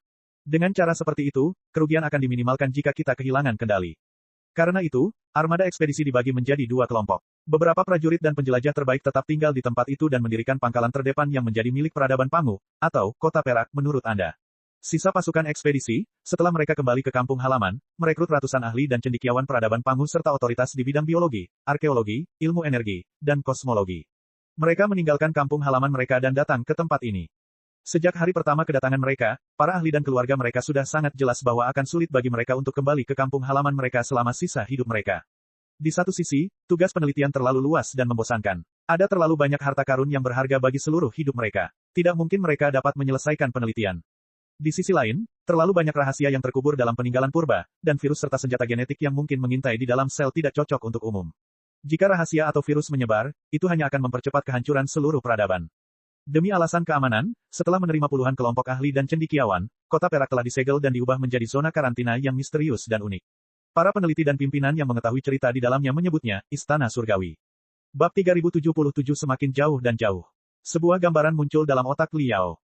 Satu demi satu kapal perang megah berbentuk aneh mengangkut para prajurit, orang bijak, peneliti, dan otoritas akademis peradaban Pangu ke pintu masuk peninggalan kuno. Sebelum mereka meninggalkan kapal antariksa dan memasuki relik purba, mereka semua telah menandatangani kontrak dan membuat sumpah yang hikmat. Mulai sekarang, mereka akan terisolasi dari dunia dan menjelajahi misteri peradaban purba dengan seluruh hidup dan jiwa mereka. Mereka tidak akan dapat kembali ke kampung halaman mereka sampai teka-teki peradaban purba terpecahkan dan tembok hitam yang mengikat peradaban itu diruntuhkan. Padahal, kelompok ahli dan cendekiawan pertama sangat jelas bahwa, dengan kedalaman, misteri, dan kompleksitas peninggalan purba, mereka tidak akan mampu mencapai tujuan mereka bahkan jika mereka menghabiskan seluruh hidup mereka.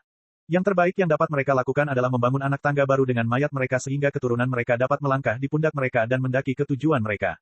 Meski begitu, mereka tidak menyesal. Mereka meninggalkan semua yang mereka miliki di dunia fana dan melarikan diri ke zona karantina yang dikenal sebagai Istana Surgawi. Yang disebut, abadi, dari, surga, tentu saja adalah, leluhur asli, atau pembuat tembok hitam. Namun seiring berjalannya waktu, rekan-rekan kita di dunia luar salah paham bahwa itu adalah cara kita menyapa diri sendiri. Sang pengamat mendesah. Ada kesedihan yang tidak sesuai dengan wajah mudanya. Ia melanjutkan, itu bisa dimengerti. Saya tidak tahu sampai lama kemudian bahwa kehidupan di Istana Surgawi sangat berbeda dari kehidupan di wilayah pusat peradaban Pangu. Setelah ribuan tahun berkembang, peradaban di kedua belah pihak berkembang dalam dua arah yang sama sekali berbeda. Mereka hampir menjadi dua spesies yang sama sekali berbeda dan dua peradaban yang sangat terpecah. Di dalam Istana Surgawi, meskipun lingkungannya selalu berubah dan penuh dengan jebakan mematikan yang berbahaya dan tak terduga, penghuninya sebagian besar adalah para ahli dan keturunan mereka. Hati setiap orang relatif murni, dan mereka semua mengemban misi yang sama. Tidak banyak konflik internal, tatanan sosialnya sangat sederhana, seperti surga. Namun, di luar Istana Surgawi, di area pusat peradaban Pangu, karena kegagalan ekspedisi besar, serta keberadaan, banjir besar, dan nenek moyang, segala macam rumor dan penyebar ketakutan telah menyebar. Masyarakat kacau balau, dan semua orang gelisah. Hampir semua orang khawatir tentang Armageddon sepanjang waktu. Selain itu, karena sumber daya yang terbatas, banyak dari mereka harus dikirim ke Istana Surgawi, agar kita dapat mempelajari rahasia peradaban kuno dan nenek moyang. Oleh karena itu, perkembangan sosial terhenti. Perselisihan dan pertikaian internal telah berlangsung sepanjang tahun. Untuk meredam keresahan dan membebaskan warga dari ketakutan akan kiamat, banyak orang di kalangan atas telah menemukan cara untuk menyegel emosi dan mengendalikan pikiran. Namun, seperti yang saya katakan tadi, penyegelan emosi dan pengendalian pikiran mereka salah arah dan hanya akan semakin melemahkan kemauan dan kreativitas warga. Tentu saja, lebih banyak perlawanan akan muncul. Namun, peradaban Pangu telah berkembang selama hampir 1 juta tahun. Itu adalah penguasa alam semesta Pangu yang memang pantas dan berakar dalam. Butuh waktu lama bagi penyakit untuk menyebar ke tulang. Sebelum itu, hubungan antara Istana Surgawi dan dunia luar masih stabil. Dunia luar menyediakan Istana Surgawi dengan sumber daya yang tak terbatas, termasuk kristal yang melimpah dan material surgawi dan harta karun bumi, serta bakat-bakat paling hebat di dunia luar. Istana Surgawi menggali dan menganalisis harta karun rahasia di dalam relik kuno. Setelah mengetahui mekanismenya, ia menerima banyak teknologi baru dan replika peralatan sihir dan mengekspornya ke dunia luar untuk mempertahankan sisa vitalitas peradaban Pangu. Meskipun kita belum mengetahui tujuan dari para pelopor dan teknologi yang mereka gunakan, ratusan peradaban kuno yang musnah di tempat ini telah berevolusi pada tingkat yang sama dengan kita. Dengan banyaknya cendekiawan dan petualang yang membakar jiwa mereka, mengorbankan hidup mereka, dan bekerja siang dan malam, kita telah memperoleh keuntungan besar. 1000 tahun pertama setelah Istana Surgawi didirikan berlalu dengan damai. Itu adalah tahun-tahun keemasan Istana Surgawi dan kejayaan terakhir peradaban Pangu di luar sana. Itu adalah era orang tua dan kakek nenek saya, dan saya lahir pada milenium kedua setelah peradaban Pangu menemukan peninggalan kuno. Pada milenium kedua, semakin banyak konflik antara Istana Surgawi dan dunia luar. Suasana semakin intens, dan situasinya semakin tidak dapat diprediksi. Kabut gelap tampaknya menyelimuti kedua belah pihak. Pertama-tama, setelah penggalian besar selama 1000 tahun terakhir, kami telah menemukan semua teknologi dan peralatan ajaib yang mudah dianalisis dan disalin di Istana Surgawi. Apa yang terjadi selanjutnya akan menjadi hal yang sulit dipecahkan. Karena Anda juga seorang penyuling, Anda harus memiliki pemahaman tertentu tentang ilmu material, ilmu energi spiritual, aerodinamika, dan bidang lainnya.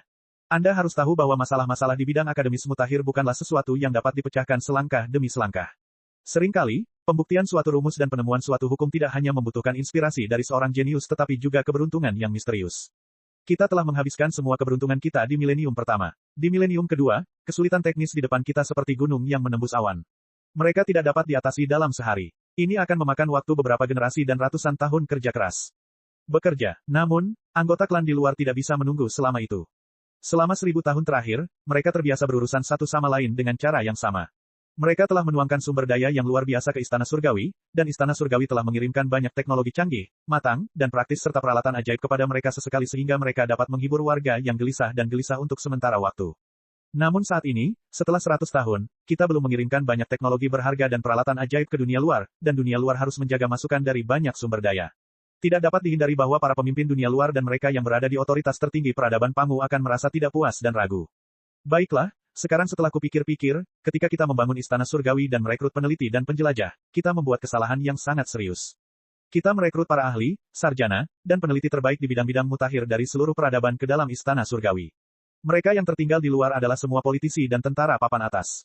Tentu saja, ada komite akademis sebagai jembatan komunikasi antara kedua belah pihak, tetapi para sarjana yang tetap berada di komite semuanya kelas 2. Pola pikir para ahli, cendekiawan, politisi, dan prajurit sama sekali berbeda. Tidak peduli bagaimana kita menjelaskan kesulitan penelitian kita kepada mereka dan pentingnya mempertahankan investasi sumber daya yang berkelanjutan, mereka hanya akan menutup telinga kepada kita dan menuntut agar kita segera menghasilkan hasil penelitian kita.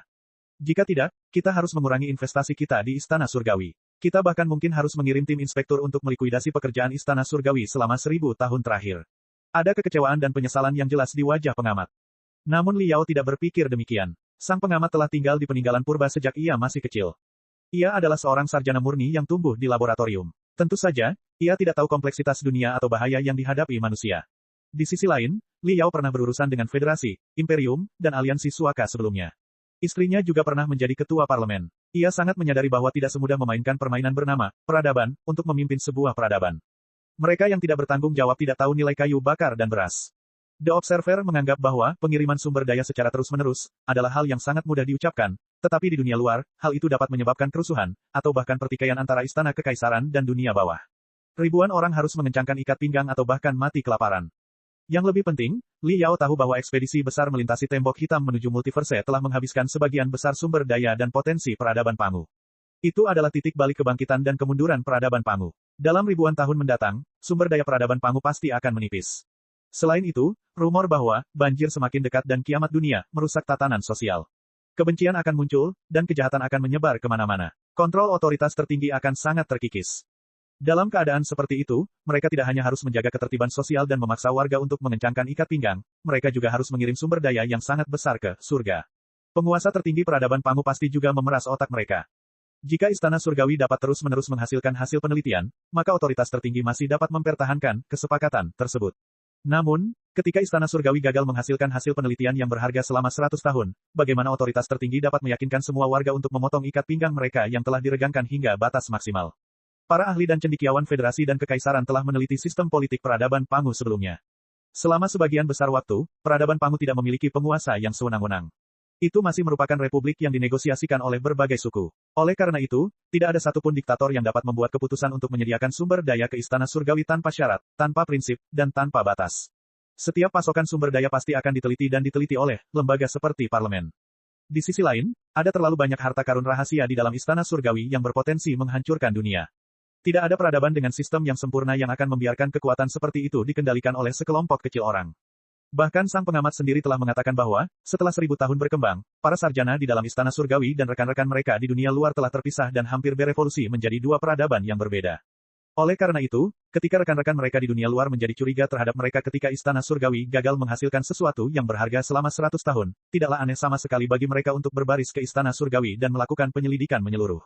Bab 3078 Istana Surgawi di Mata Badai. Keraguan Liao terlihat jelas oleh pengamat melalui transmisi gelombang otak. Ular pengamat bulan tersipu dan menundukkan kepalanya dalam diam untuk waktu yang lama. Kemudian dia tersenyum pahit dan berkata, "Ya, tidak lama kemudian saya mengetahui bahwa dunia luar memiliki begitu banyak keraguan, kekhawatiran, dan ketakutan tentang penggalian dan penelitian kami di Istana Surgawi. Bahkan mungkin saja, ujian terakhir, yang disiapkan oleh para pelopor dapat memutuskan apakah akan menyelamatkan peradaban kita atau diselamatkan dalam sekejap mata akan menimbulkan kerusuhan seperti itu ketika bocor. Ada banyak orang di luar sana, terutama klan Pangu, yang telah menyegel emosi dan keinginan mereka dan percaya bahwa kita harus terus berhibernasi selama miliaran tahun. Mereka percaya bahwa kita tidak boleh menyentuh rahasia yang ditinggalkan oleh para leluhur. Beberapa dari mereka bahkan adalah fundamentalis radikal yang percaya bahwa para leluhur membangun tembok hitam untuk melindungi kita dari banjir. Setiap upaya untuk menggulingkan tembok hitam akan menjadi pengkhianatan terhadap para leluhur, dan mayat ratusan peradaban akan menjadi hukuman yang paling berat. Tentu saja, ada juga banyak orang, terutama mereka yang bersemangat, impulsif, dan suka berpetualang. Mereka percaya bahwa kualifikasi untuk menganalisis misteri leluhur purba dan melakukan ujian akhir tidak boleh dimonopoli oleh kita, orang-orang Istana Surgawi. Sebaliknya, peninggalan purba harus dibuka untuk semua warga peradaban. Kebijaksanaan dan keberanian semua orang harus dikumpulkan untuk memecahkan masalah bersama. Bagi sebagian besar orang biasa, mereka tidak sanggup menanggung biaya kehancuran seluruh peradaban mereka dalam sekejap. Mereka hampir mengalami gangguan mental hanya dengan memikirkannya.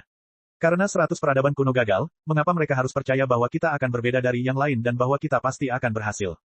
Mereka percaya bahwa operasi kita murni bunuh diri peradaban dan bahwa kita hanyalah ngengat yang melesat ke dalam api. Oleh karena itu, mereka mendukung pandangan kaum fundamentalis klan Pangu pada awalnya dan memberikan tekanan yang luar biasa kepada otoritas tertinggi, menuntut agar eksplorasi dan penelitian di dalam relik purba segera dihentikan dan agar semua orang Istana Surgawi dievakuasi.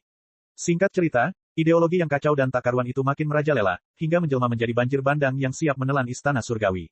Liao tidak dapat menahan diri untuk tidak berkomentar, sebenarnya, tidaklah tidak masuk akal untuk berpikir bahwa Anda melakukan bunuh diri dari sudut pandang orang biasa. Bagaimanapun, ratusan peradaban telah gagal. Tapi kita tidak punya pilihan lain. Ular pengamat bulan berteriak, apakah kau pikir 100 peradaban kuno itu semuanya berotot dan tidak punya otak? Apakah kau pikir gen bunuh diri yang ada di dalam diri mereka mendorong mereka untuk melakukan hal-hal bodoh? Bahkan jika 20 peradaban pertama tidak mengetahui betapa hebatnya ujian akhir dan tertipu olehnya, puluhan peradaban berikutnya telah menemukan relik dan mayat peradaban sebelumnya dan mengetahui bahaya ujian akhir. Mengapa mereka masih terus maju tanpa penyesalan? Alasannya sederhana. Ketika peradaban mampu menemukan dan menjelajahi peninggalan kuno, peradaban mereka telah mencapai puncaknya dan melewati titik balik kemunduran. Populasi mereka meledak, sumber daya mereka langka, dan masyarakat mereka kacau. Teknik pembunuhan dan mesin perang mereka mencapai puncak kesempurnaan. Mereka bahkan mengembangkan senjata yang dapat menghancurkan diri mereka sendiri dan planet ini secara instan. Mereka akan mati sejak awal dan hanya bisa menyaksikan peradaban mereka musnah. Bahkan cendekiawan yang paling bijaksana dan prajurit yang paling berani pun tidak dapat menghentikan mereka. Oleh karena itu, jika mereka tidak mempunyai pilihan lain, mereka akan mengambil risiko memasuki peninggalan purba dan mencoba menyelamatkan peradaban mereka melalui ujian terakhir. Hal yang sama berlaku untuk peradaban Pangu. Tentu saja, kita bisa mundur dari peninggalan purba dan menyegel tempat itu. Namun, meskipun begitu, itu tidak akan menyelesaikan kehancuran terakhir yang dihadapi peradaban kita. Satu-satunya hal yang dapat dilakukan adalah memundurkan waktu kematian kita ribuan tahun. Apakah ada perbedaan antara kehancuran seketika dan tercekik di rumah besi kedap udara? Jika ada perbedaan, cara kematian yang terakhir hanya akan mengungkap sisi terburuk peradaban kita sebelum kematian kita. Itu akan menjadi kematian yang memalukan. Mengapa orang luar tidak memahami logika yang begitu sederhana? ATOT, berharga. Liao tersenyum getir. Seperti yang kau katakan, kau tumbuh di lingkungan yang sangat istimewa. Kau sudah terbiasa dengan naik turunnya ratusan peradaban sejak kau masih kecil. Kejayaan sebuah peradaban hanyalah percikan sekilas di matamu. Karena itu, kau bisa melihat masalah itu dengan tenang.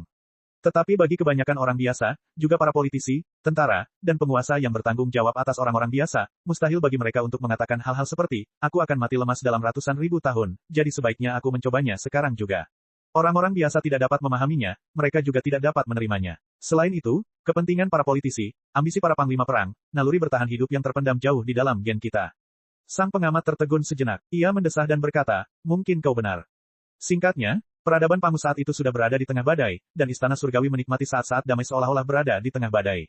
Aku cukup beruntung untuk dilahirkan dalam kedamaian yang begitu singkat namun berharga. Ketika aku tumbuh dewasa, aku mewarisi warisan ayahku dan mempelajari bidang-bidang mutakhir reproduksi dan integrasi gen. Aku juga berhubungan dengan proyek penelitian ayahku. Kau sudah tahu apa itu, bukan? Ya, Liao mengangguk dan berkata, setelah Anda merasakan kegagalan 100 peradaban kuno, Anda tidak berani mengaktifkan ujian akhir secara sembrono.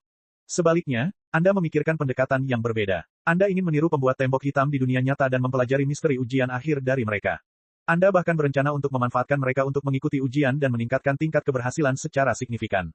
Ya, kemampuan observasi dan deduksi yang luar biasa. The Observer memuji Liao dan melanjutkan, proyek Progenitor Replication adalah yang terpenting dan tersulit dari ribuan proyek penelitian simultan di seluruh Istana Surgawi. Itu adalah inti dan mahkota dari seluruh proyek Istana Surgawi. Itu telah berlangsung selama ratusan tahun. Ayah saya adalah pemimpin terakhir proyek tersebut. Dia selalu terpesona oleh bidang reproduksi dan integrasi gen yang mutakhir. Dia adalah seorang jenius berbakat yang jarang terlihat dalam 1000 tahun. Bahkan di Istana Surgawi, tempat di mana hampir semua orang adalah ahli dan sarjana, dia termasuk yang terbaik. Setelah kecelakaan ibu saya, dia menjadi gila dan mengabdikan dirinya untuk bekerja. Saya tahu apa yang ada dalam pikirannya. Baginya, progenitor replication bukan hanya untuk peradaban, tetapi juga untuk ibu saya dan istrinya. Dia akan meniru Master Origin yang asli dan menginterogasinya dengan kerah bajunya. Mengapa demikian? Mengapa para Forerunner menyegel semuanya dengan dinding hitam ketika mereka menemukan lautan bintang dengan sumber daya yang melimpah dan lingkungan yang stabil?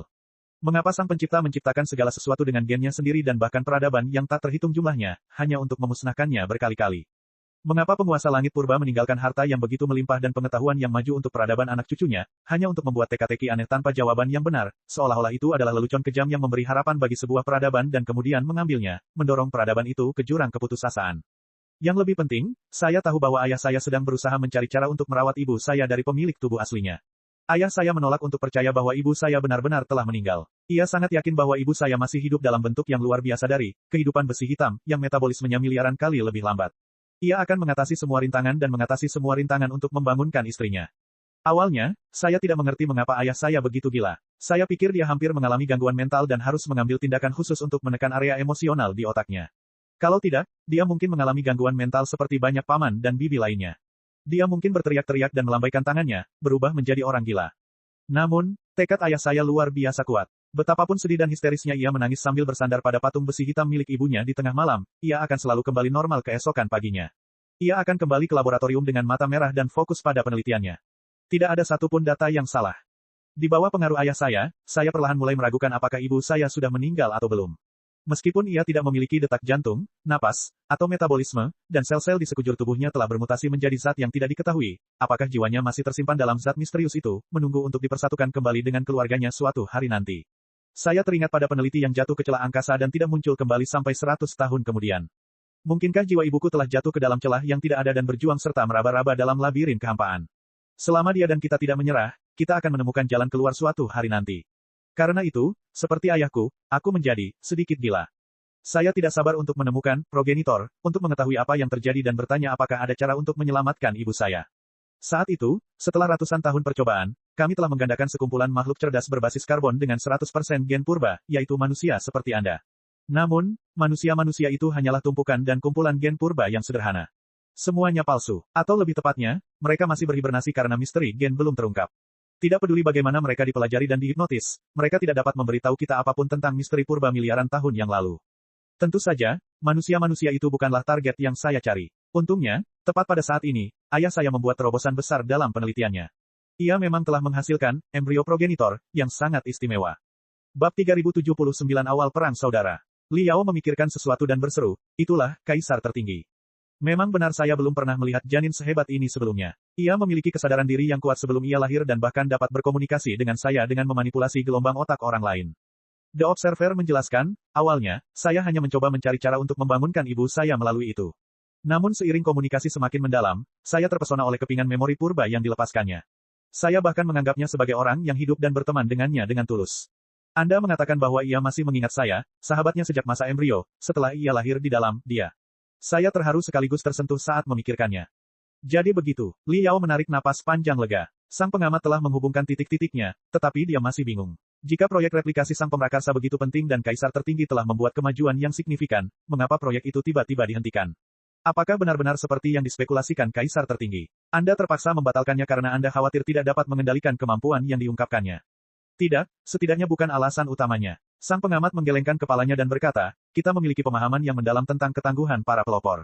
Untuk dapat menciptakan peninggalan kuno yang sangat besar dan menara misterius, dan untuk memusnahkan 100 peradaban kuno dengan mudah setelah miliaran tahun kehancuran, para pelopor pasti sangat kuat. Jika kita takut pada para pelopor, kita tidak akan memulai proyek mereplikasi para pelopor sejak awal.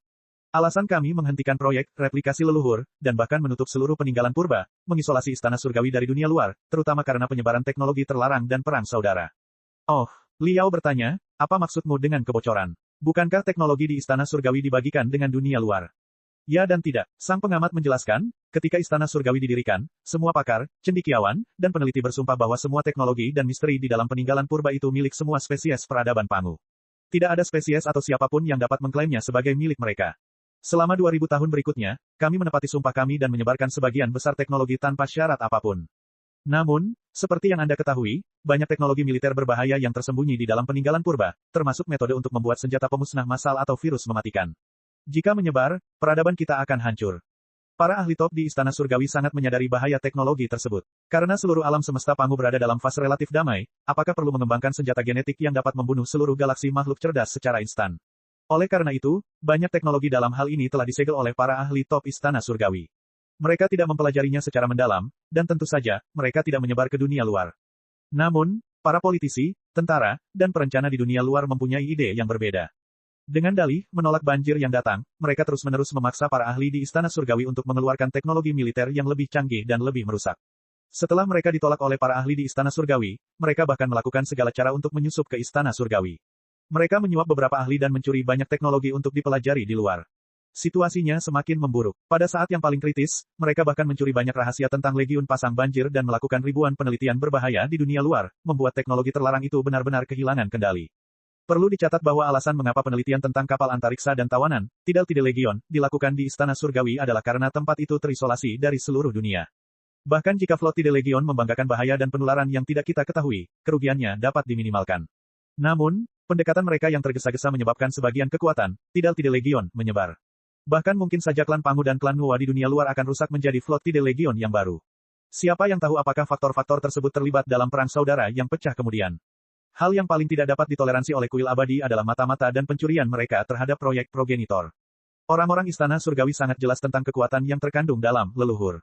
Ketika mereka menduplikasi leluhur, mereka semua telah mengambil tindakan pencegahan yang menyeluruh. Mereka memperhatikan dengan saksama setiap klon leluhur, meskipun mereka tampaknya terlalu lemah untuk menangkap seekor ayam dan tidak memiliki kekuatan untuk melakukannya. Tidak ada kesalahan yang diizinkan. Dalam komunikasi kami dengan dunia luar, kami juga telah menjelaskan dengan sangat jelas bahwa teknologi lain dapat diserahkan ke dunia luar, tetapi replikasi teknologi Forerunner, termasuk gen Forerunner, yang berharga, belum dapat disebarluaskan, jika situasinya menjadi tidak terkendali. Namun ternyata, semakin banyak kita membicarakannya, semakin banyak pula tentara, politisi, dan perencana di dunia luar yang menginginkan teknologi yang berhubungan dengan leluhur. Tidak peduli seberapa keras kita berusaha membela diri, teknologi tersebut, termasuk gen leluhur, tetap saja bocor ke dunia luar. Ketika kita menemukannya, banyak sektor, termasuk benteng militer, telah mendirikan pabrik manufaktur mereka sendiri dan mulai memproduksi manusia leluhur secara massal. Tunggu, aku tidak mengerti. Liao menggaruk kepalanya dan berkata, kamu meniru penguasa langit purba di Istana Surgawi untuk mendapatkan kebijaksanaan penguasa langit purba dan memecahkan teka-teki ujian akhir. Mengapa para politisi, tentara, dan perencana di luar sana memproduksi manusia secara massal? Untuk menyelamatkan peradaban kita, tentu saja. Ada sedikit kesedihan di gelombang otak sang pengamat lagi. Mungkin, hal yang paling tak tertahankan bagi makhluk cerdas tingkat tinggi adalah duduk dan melihat orang lain menyelamatkan peradaban mereka. Mustahil untuk meminta para politisi, militer, para pejuang yang ambisius, pemberani, dan ahli yang paling ganas untuk tidak melakukan apapun dan membiarkan orang-orang Istana Surgawi menyelamatkan peradaban mereka. Dengan kata lain, mustahil untuk meminta kita memutuskan nasib mereka. Mungkin, pada 1000 tahun pertama, orang-orang menaruh semua harapannya pada orang-orang di Istana Surgawi. Namun setelah 1000 tahun usaha yang sia-sia, ketika sumber daya dunia luar menipis, dan ketika seluruh peradaban berada di ambang kehancuran, para ahli tingkat atas yang tegas dan cerdas tidak dapat lagi menahan ambisi dan rasa misi mereka. Mereka ingin mengambil alih misi, menyelamatkan peradaban, dari tangan orang-orang Istana Surgawi dan bahkan berpikir bahwa kami adalah batu sandungan di jalan mereka. Di bawah tekanan datangnya banjir bandang, segala macam metode aneh bisa menjadi sedotan penyelamat hidup. Mungkin mereka percaya bahwa para leluhur, manusia, adalah alat yang paling efisien dan hemat energi untuk membantu peradaban Pangu melewati masa ketika sumber daya langka. Atau mungkin mereka percaya bahwa bentuk manusia mewakili perkembangan akhir dari kehidupan cerdas berbasis karbon. Oleh karena itu, mereka ingin memproduksi manusia dalam skala besar dan memindahkan jiwa dari 13 bentuk kehidupan cerdas berbasis karbon ke dalam cangkang manusia. Atau mungkin mereka berpikir bahwa kemajuan, proyek replikasi leluhur, di dalam Istana Surgawi terlalu lambat. Mereka tidak bisa menunggu lebih lama lagi dan berteriak bahwa mereka ingin mengaktifkan gen manusia yang berhibernasi dalam waktu lama di dunia luar yang luas dengan mengandalkan metode reproduksi biadab dan penyaringan alami sehingga manusia dapat memperoleh kembali perilaku para leluhur di masa lalu. Singkatnya, ada banyak alasan, dan lebih dari satu tim peneliti sedang melakukan eksplorasi dalam hal ini. Saat kami menemukannya, miliaran manusia telah tersebar di seluruh alam semesta Pangu sebagai alat universal multimedan. Pemimpin Istana Surgawi sangat terkejut hingga ia menjadi marah karena malu. Untuk pertama kalinya, ia mulai mempertimbangkan kemungkinan mengisolasi Istana Surgawi dari dunia luar dan mempercepat pembangunan ekosistem buatan di dalam Istana Surgawi, dengan harapan dapat 100% mandiri. Sebelum masalah ini selesai, berita yang lebih mengejutkan datang. Sebuah perang saudara pecah di peradaban kita. Dipimpin oleh klan Pangu dan klan Nuwa, api perang melanda setiap planet di setiap sektor. Ini adalah perang dengan skala yang belum pernah terjadi sebelumnya dan kekejaman yang melampaui imajinasi. Kedua belah pihak dilengkapi dengan banyak peralatan dan teknologi magis yang bukan milik peradaban kita, yaitu, peralatan dan teknologi magis yang telah diwariskan dari Istana Surgawi dan milik 100 peradaban kuno, atau bahkan kehancuran 100 peradaban kuno.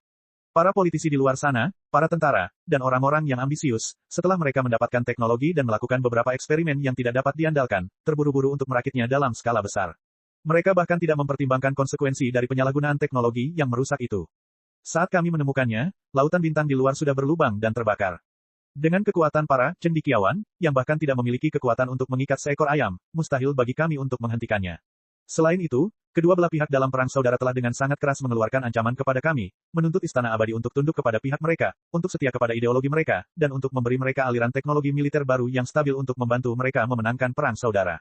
Lalu, apa sebenarnya ideologi mereka? Liao tidak dapat menahan diri untuk bertanya, dalam studi tentang manusia, tampaknya klan Pangu berada di pihak jahat, yang melambangkan kepunahan perasaan dan pengendalian diri sebagai kura-kura yang telah bersembunyi di cangkangnya selama miliaran tahun, dan klan Nuwa berada di pihak benar, yang melambangkan semangat hidup dan kemungkinan yang tak terbatas.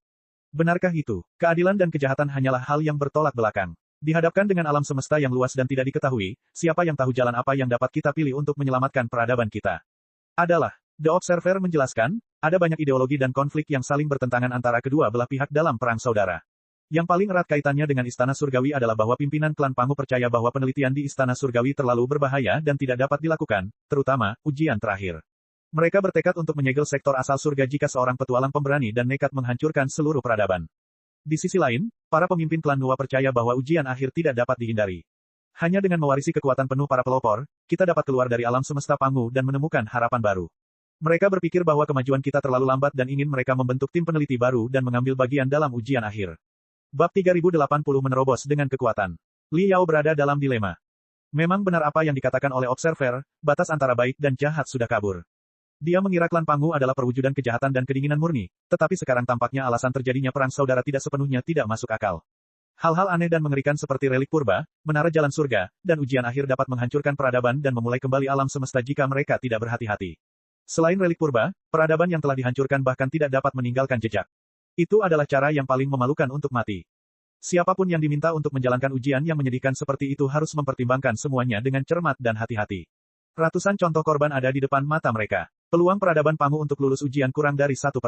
Sebagai pemimpin aliansi peradaban, menyegel menara untuk sementara memang merupakan pilihan paling bertanggung jawab yang dapat diambil oleh klan Pangu.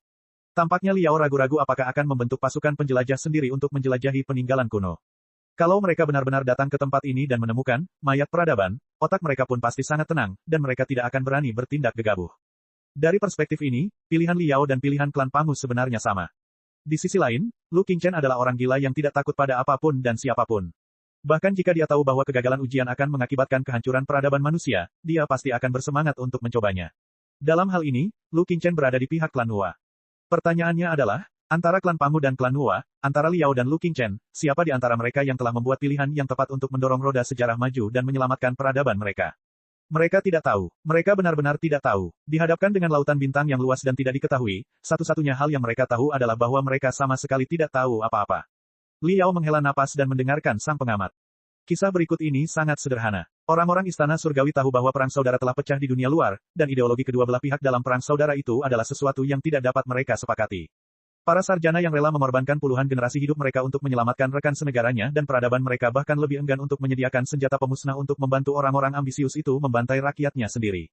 Oleh karena itu, mereka memilih untuk menyegel relik purba dan sepenuhnya memblokir Istana Surgawi dari dunia luar. Mereka bahkan memikirkan berbagai cara untuk menyembunyikan pintu masuk relik purba itu sehingga mereka akan menjadi dunia yang sama sekali berbeda.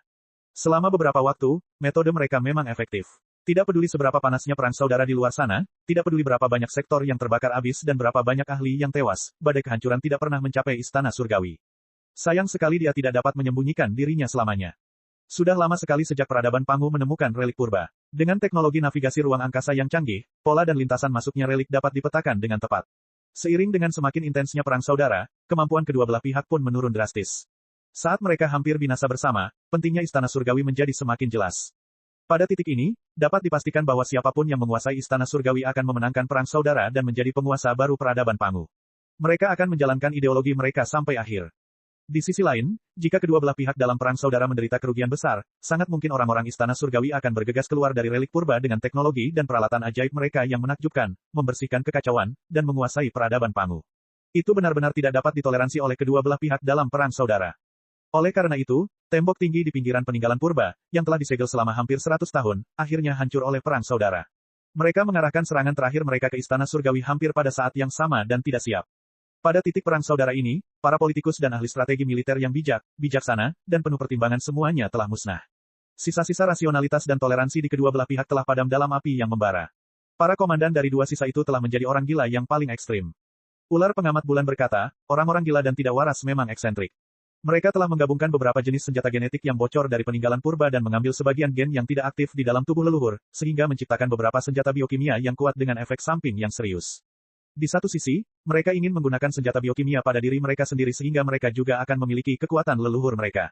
Dalam keadaan ideal mereka, klan Pangu, yang dulunya tingginya lebih dari 20 meter, akan dapat berkembang menjadi binatang purba setinggi hampir 200 meter setelah mereka disuntik dengan senjata biokimia. Namun, mereka akan tetap memiliki pikiran yang jernih dan diri yang dapat dikendalikan. Mereka tidak hanya akan dapat melaksanakan misi taktis yang sangat rumit, mereka juga akan dapat mengembalikan penampilan asli mereka setelah misi dan mengurangi konsumsi energi dan kehidupan. Namun di sisi lain, mereka telah mengembangkan senjata biokimia yang saling menyerang, dengan harapan dapat mengganggu kumpulan gen musuh sebanyak mungkin sehingga musuh akan bermutasi menjadi monster gila. Banyak senjata biokimia dilemparkan ke medan perang dan dicampur dengan virus mematikan lainnya yang telah menyebar di medan perang untuk waktu yang lama. Kemudian, serangkaian mutasi yang tidak diketahui terjadi. Akhirnya, virus monster, yang dapat menghancurkan seluruh peradaban lahir. Anda baru saja melihat kekuatan virus itu.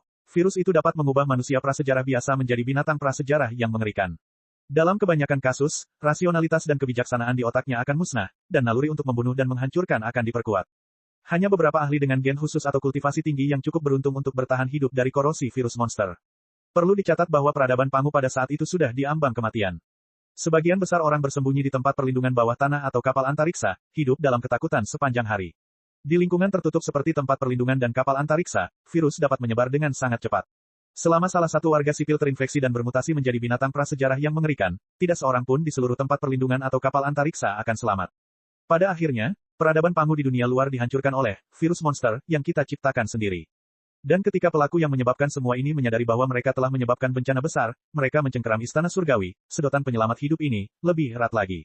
Mereka sangat yakin bahwa mereka tidak punya pilihan lain saat ini. Satu-satunya cara untuk mengobati rekan senegara mereka yang gila dan menyelamatkan peradaban Pangu adalah dengan memasuki menara surga, lulus ujian terakhir dan menerima semua pengetahuan dari para leluhur mereka. Saat ini, bahkan komandan klan Pangu tidak begitu tegas. Namun, pengorbanan miliaran orang telah mengembun menjadi perseteruan darah yang dapat mewarnai setiap bintang di alam semesta menjadi merah.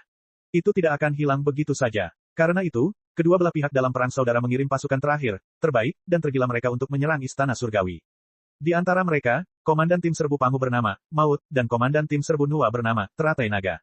Tentu saja, sang pengamat tidak sedang berbicara mengenai dao pemusnah massal, atau benih Teratai Naga, melainkan suku kata yang saling tumpang tindih yang memuat informasi tak berujung. Liao dapat merasakan ketangguhan kedua komandan itu dari suku kata yang saling tumpang tindih. Ia bahkan melihat pertempuran berdarah mereka dalam keadaan tak sadarkan diri. Mereka adalah para ahli yang tak tertandingi yang mampu memindahkan gunung dan membalikkan lautan hanya dengan lambaian tangan mereka. Setelah mereka terinfeksi virus monster, mereka mampu mempertahankan kesadaran diri dan rasionalitas mereka dengan tekad yang kuat. Kedua komandan itu bahkan lebih kuat dari sebelumnya, sampai-sampai Liao merasa dingin di sekujur tubuhnya. Jadi, dia adalah elit terakhir dari klan Pangu dan klan Nuwa. Tidak heran aku begitu khawatir ketika melihatnya melalui video pengawasan. Liao berpikir dalam hati. Pemimpin Istana Surgawi bernama Gu Wuxin. Kami tidak ingin membiarkan mereka masuk. Sang pengamat melanjutkan, di satu sisi, seperti yang Anda lihat, kedua tim penyerang bertemu secara tak terduga di relik purba. Mereka melepaskan virus monster paling kuat satu sama lain terlebih dahulu dan mengubah satu sama lain menjadi bukan manusia maupun hantu. Kemunculan mereka saat ini hanya akan menodai kesucian relik purba dan menghancurkan kerja keras puluhan generasi ahli dan cendekiawan seumur hidup. Di sisi lain, untuk lulus dari ujian pamungkas, hal terpenting adalah menjaga ketenangan dan rasionalitas mutlak. Itu bukanlah sesuatu yang dapat ditembus dengan kekuatan kasar. Dalam ratusan peradaban yang telah lulus ujian di masa lalu, ada banyak pejuang yang lebih kuat daripada Basmi Sektor dan benih Teratai Naga. Namun, mereka bahkan tidak sempat melihat ujian sebenarnya sebelum mereka jatuh di kaki, lembah guntur, lautan beban, dan gunung salju. Membiarkan orang-orang biadab dan prajurit profesional yang tidak punya otak ini mencoba menerobos sama seperti membiarkan banteng menyulam. Sama sekali tidak mungkin untuk berhasil. Namun, Orang-orang itu bertekad untuk lulus ujian, dan tidak ada yang bisa menghentikan mereka. Setelah mereka menghancurkan penghalang peninggalan purba dengan paksa, mereka memang mulai membantai dan menyabotase. Menghadapi situasi yang tidak dapat diubah, pemimpin kita, Gu Wuxin membuat pilihan yang tidak berdaya. Beberapa dari mereka diminta untuk melawan dua pasukan gila atau gelombang binatang buas, sementara Gu Wuxin memimpin sekelompok ahli dan cendekiawan lainnya ke dalam ujian pamungkas. Lagi pula, Gu Wuxin dan para profesor adalah tim yang mempelajari ujian akhir. Mereka telah mempelajari sektor asal surga selama 1000 tahun dan mempelajari banyak pelajaran. Mereka bahkan telah menemukan banyak alasan mengapa peradaban kuno gagal. Jika kita harus mempersiapkan diri untuk ujian akhir, tentu saja, tim ahli Gu Wuxin lebih cocok daripada tim penyerang Pantheon of Demons dan Long Lianxi. Li Yao menganggukkan kepalanya sambil mendengarkan. Dia tidak dapat menahan diri untuk bertanya lagi, lalu, apa perubahan kelengkungan waktu? Cek cek cek cek cek cek cek cek. Rakan-rakan kultivator sekalian, sebelum retret, sila terus berkultivasi untuk jurus subscribe, like, share dan komentar agar sekte novel Zadim terus berkembang pesat.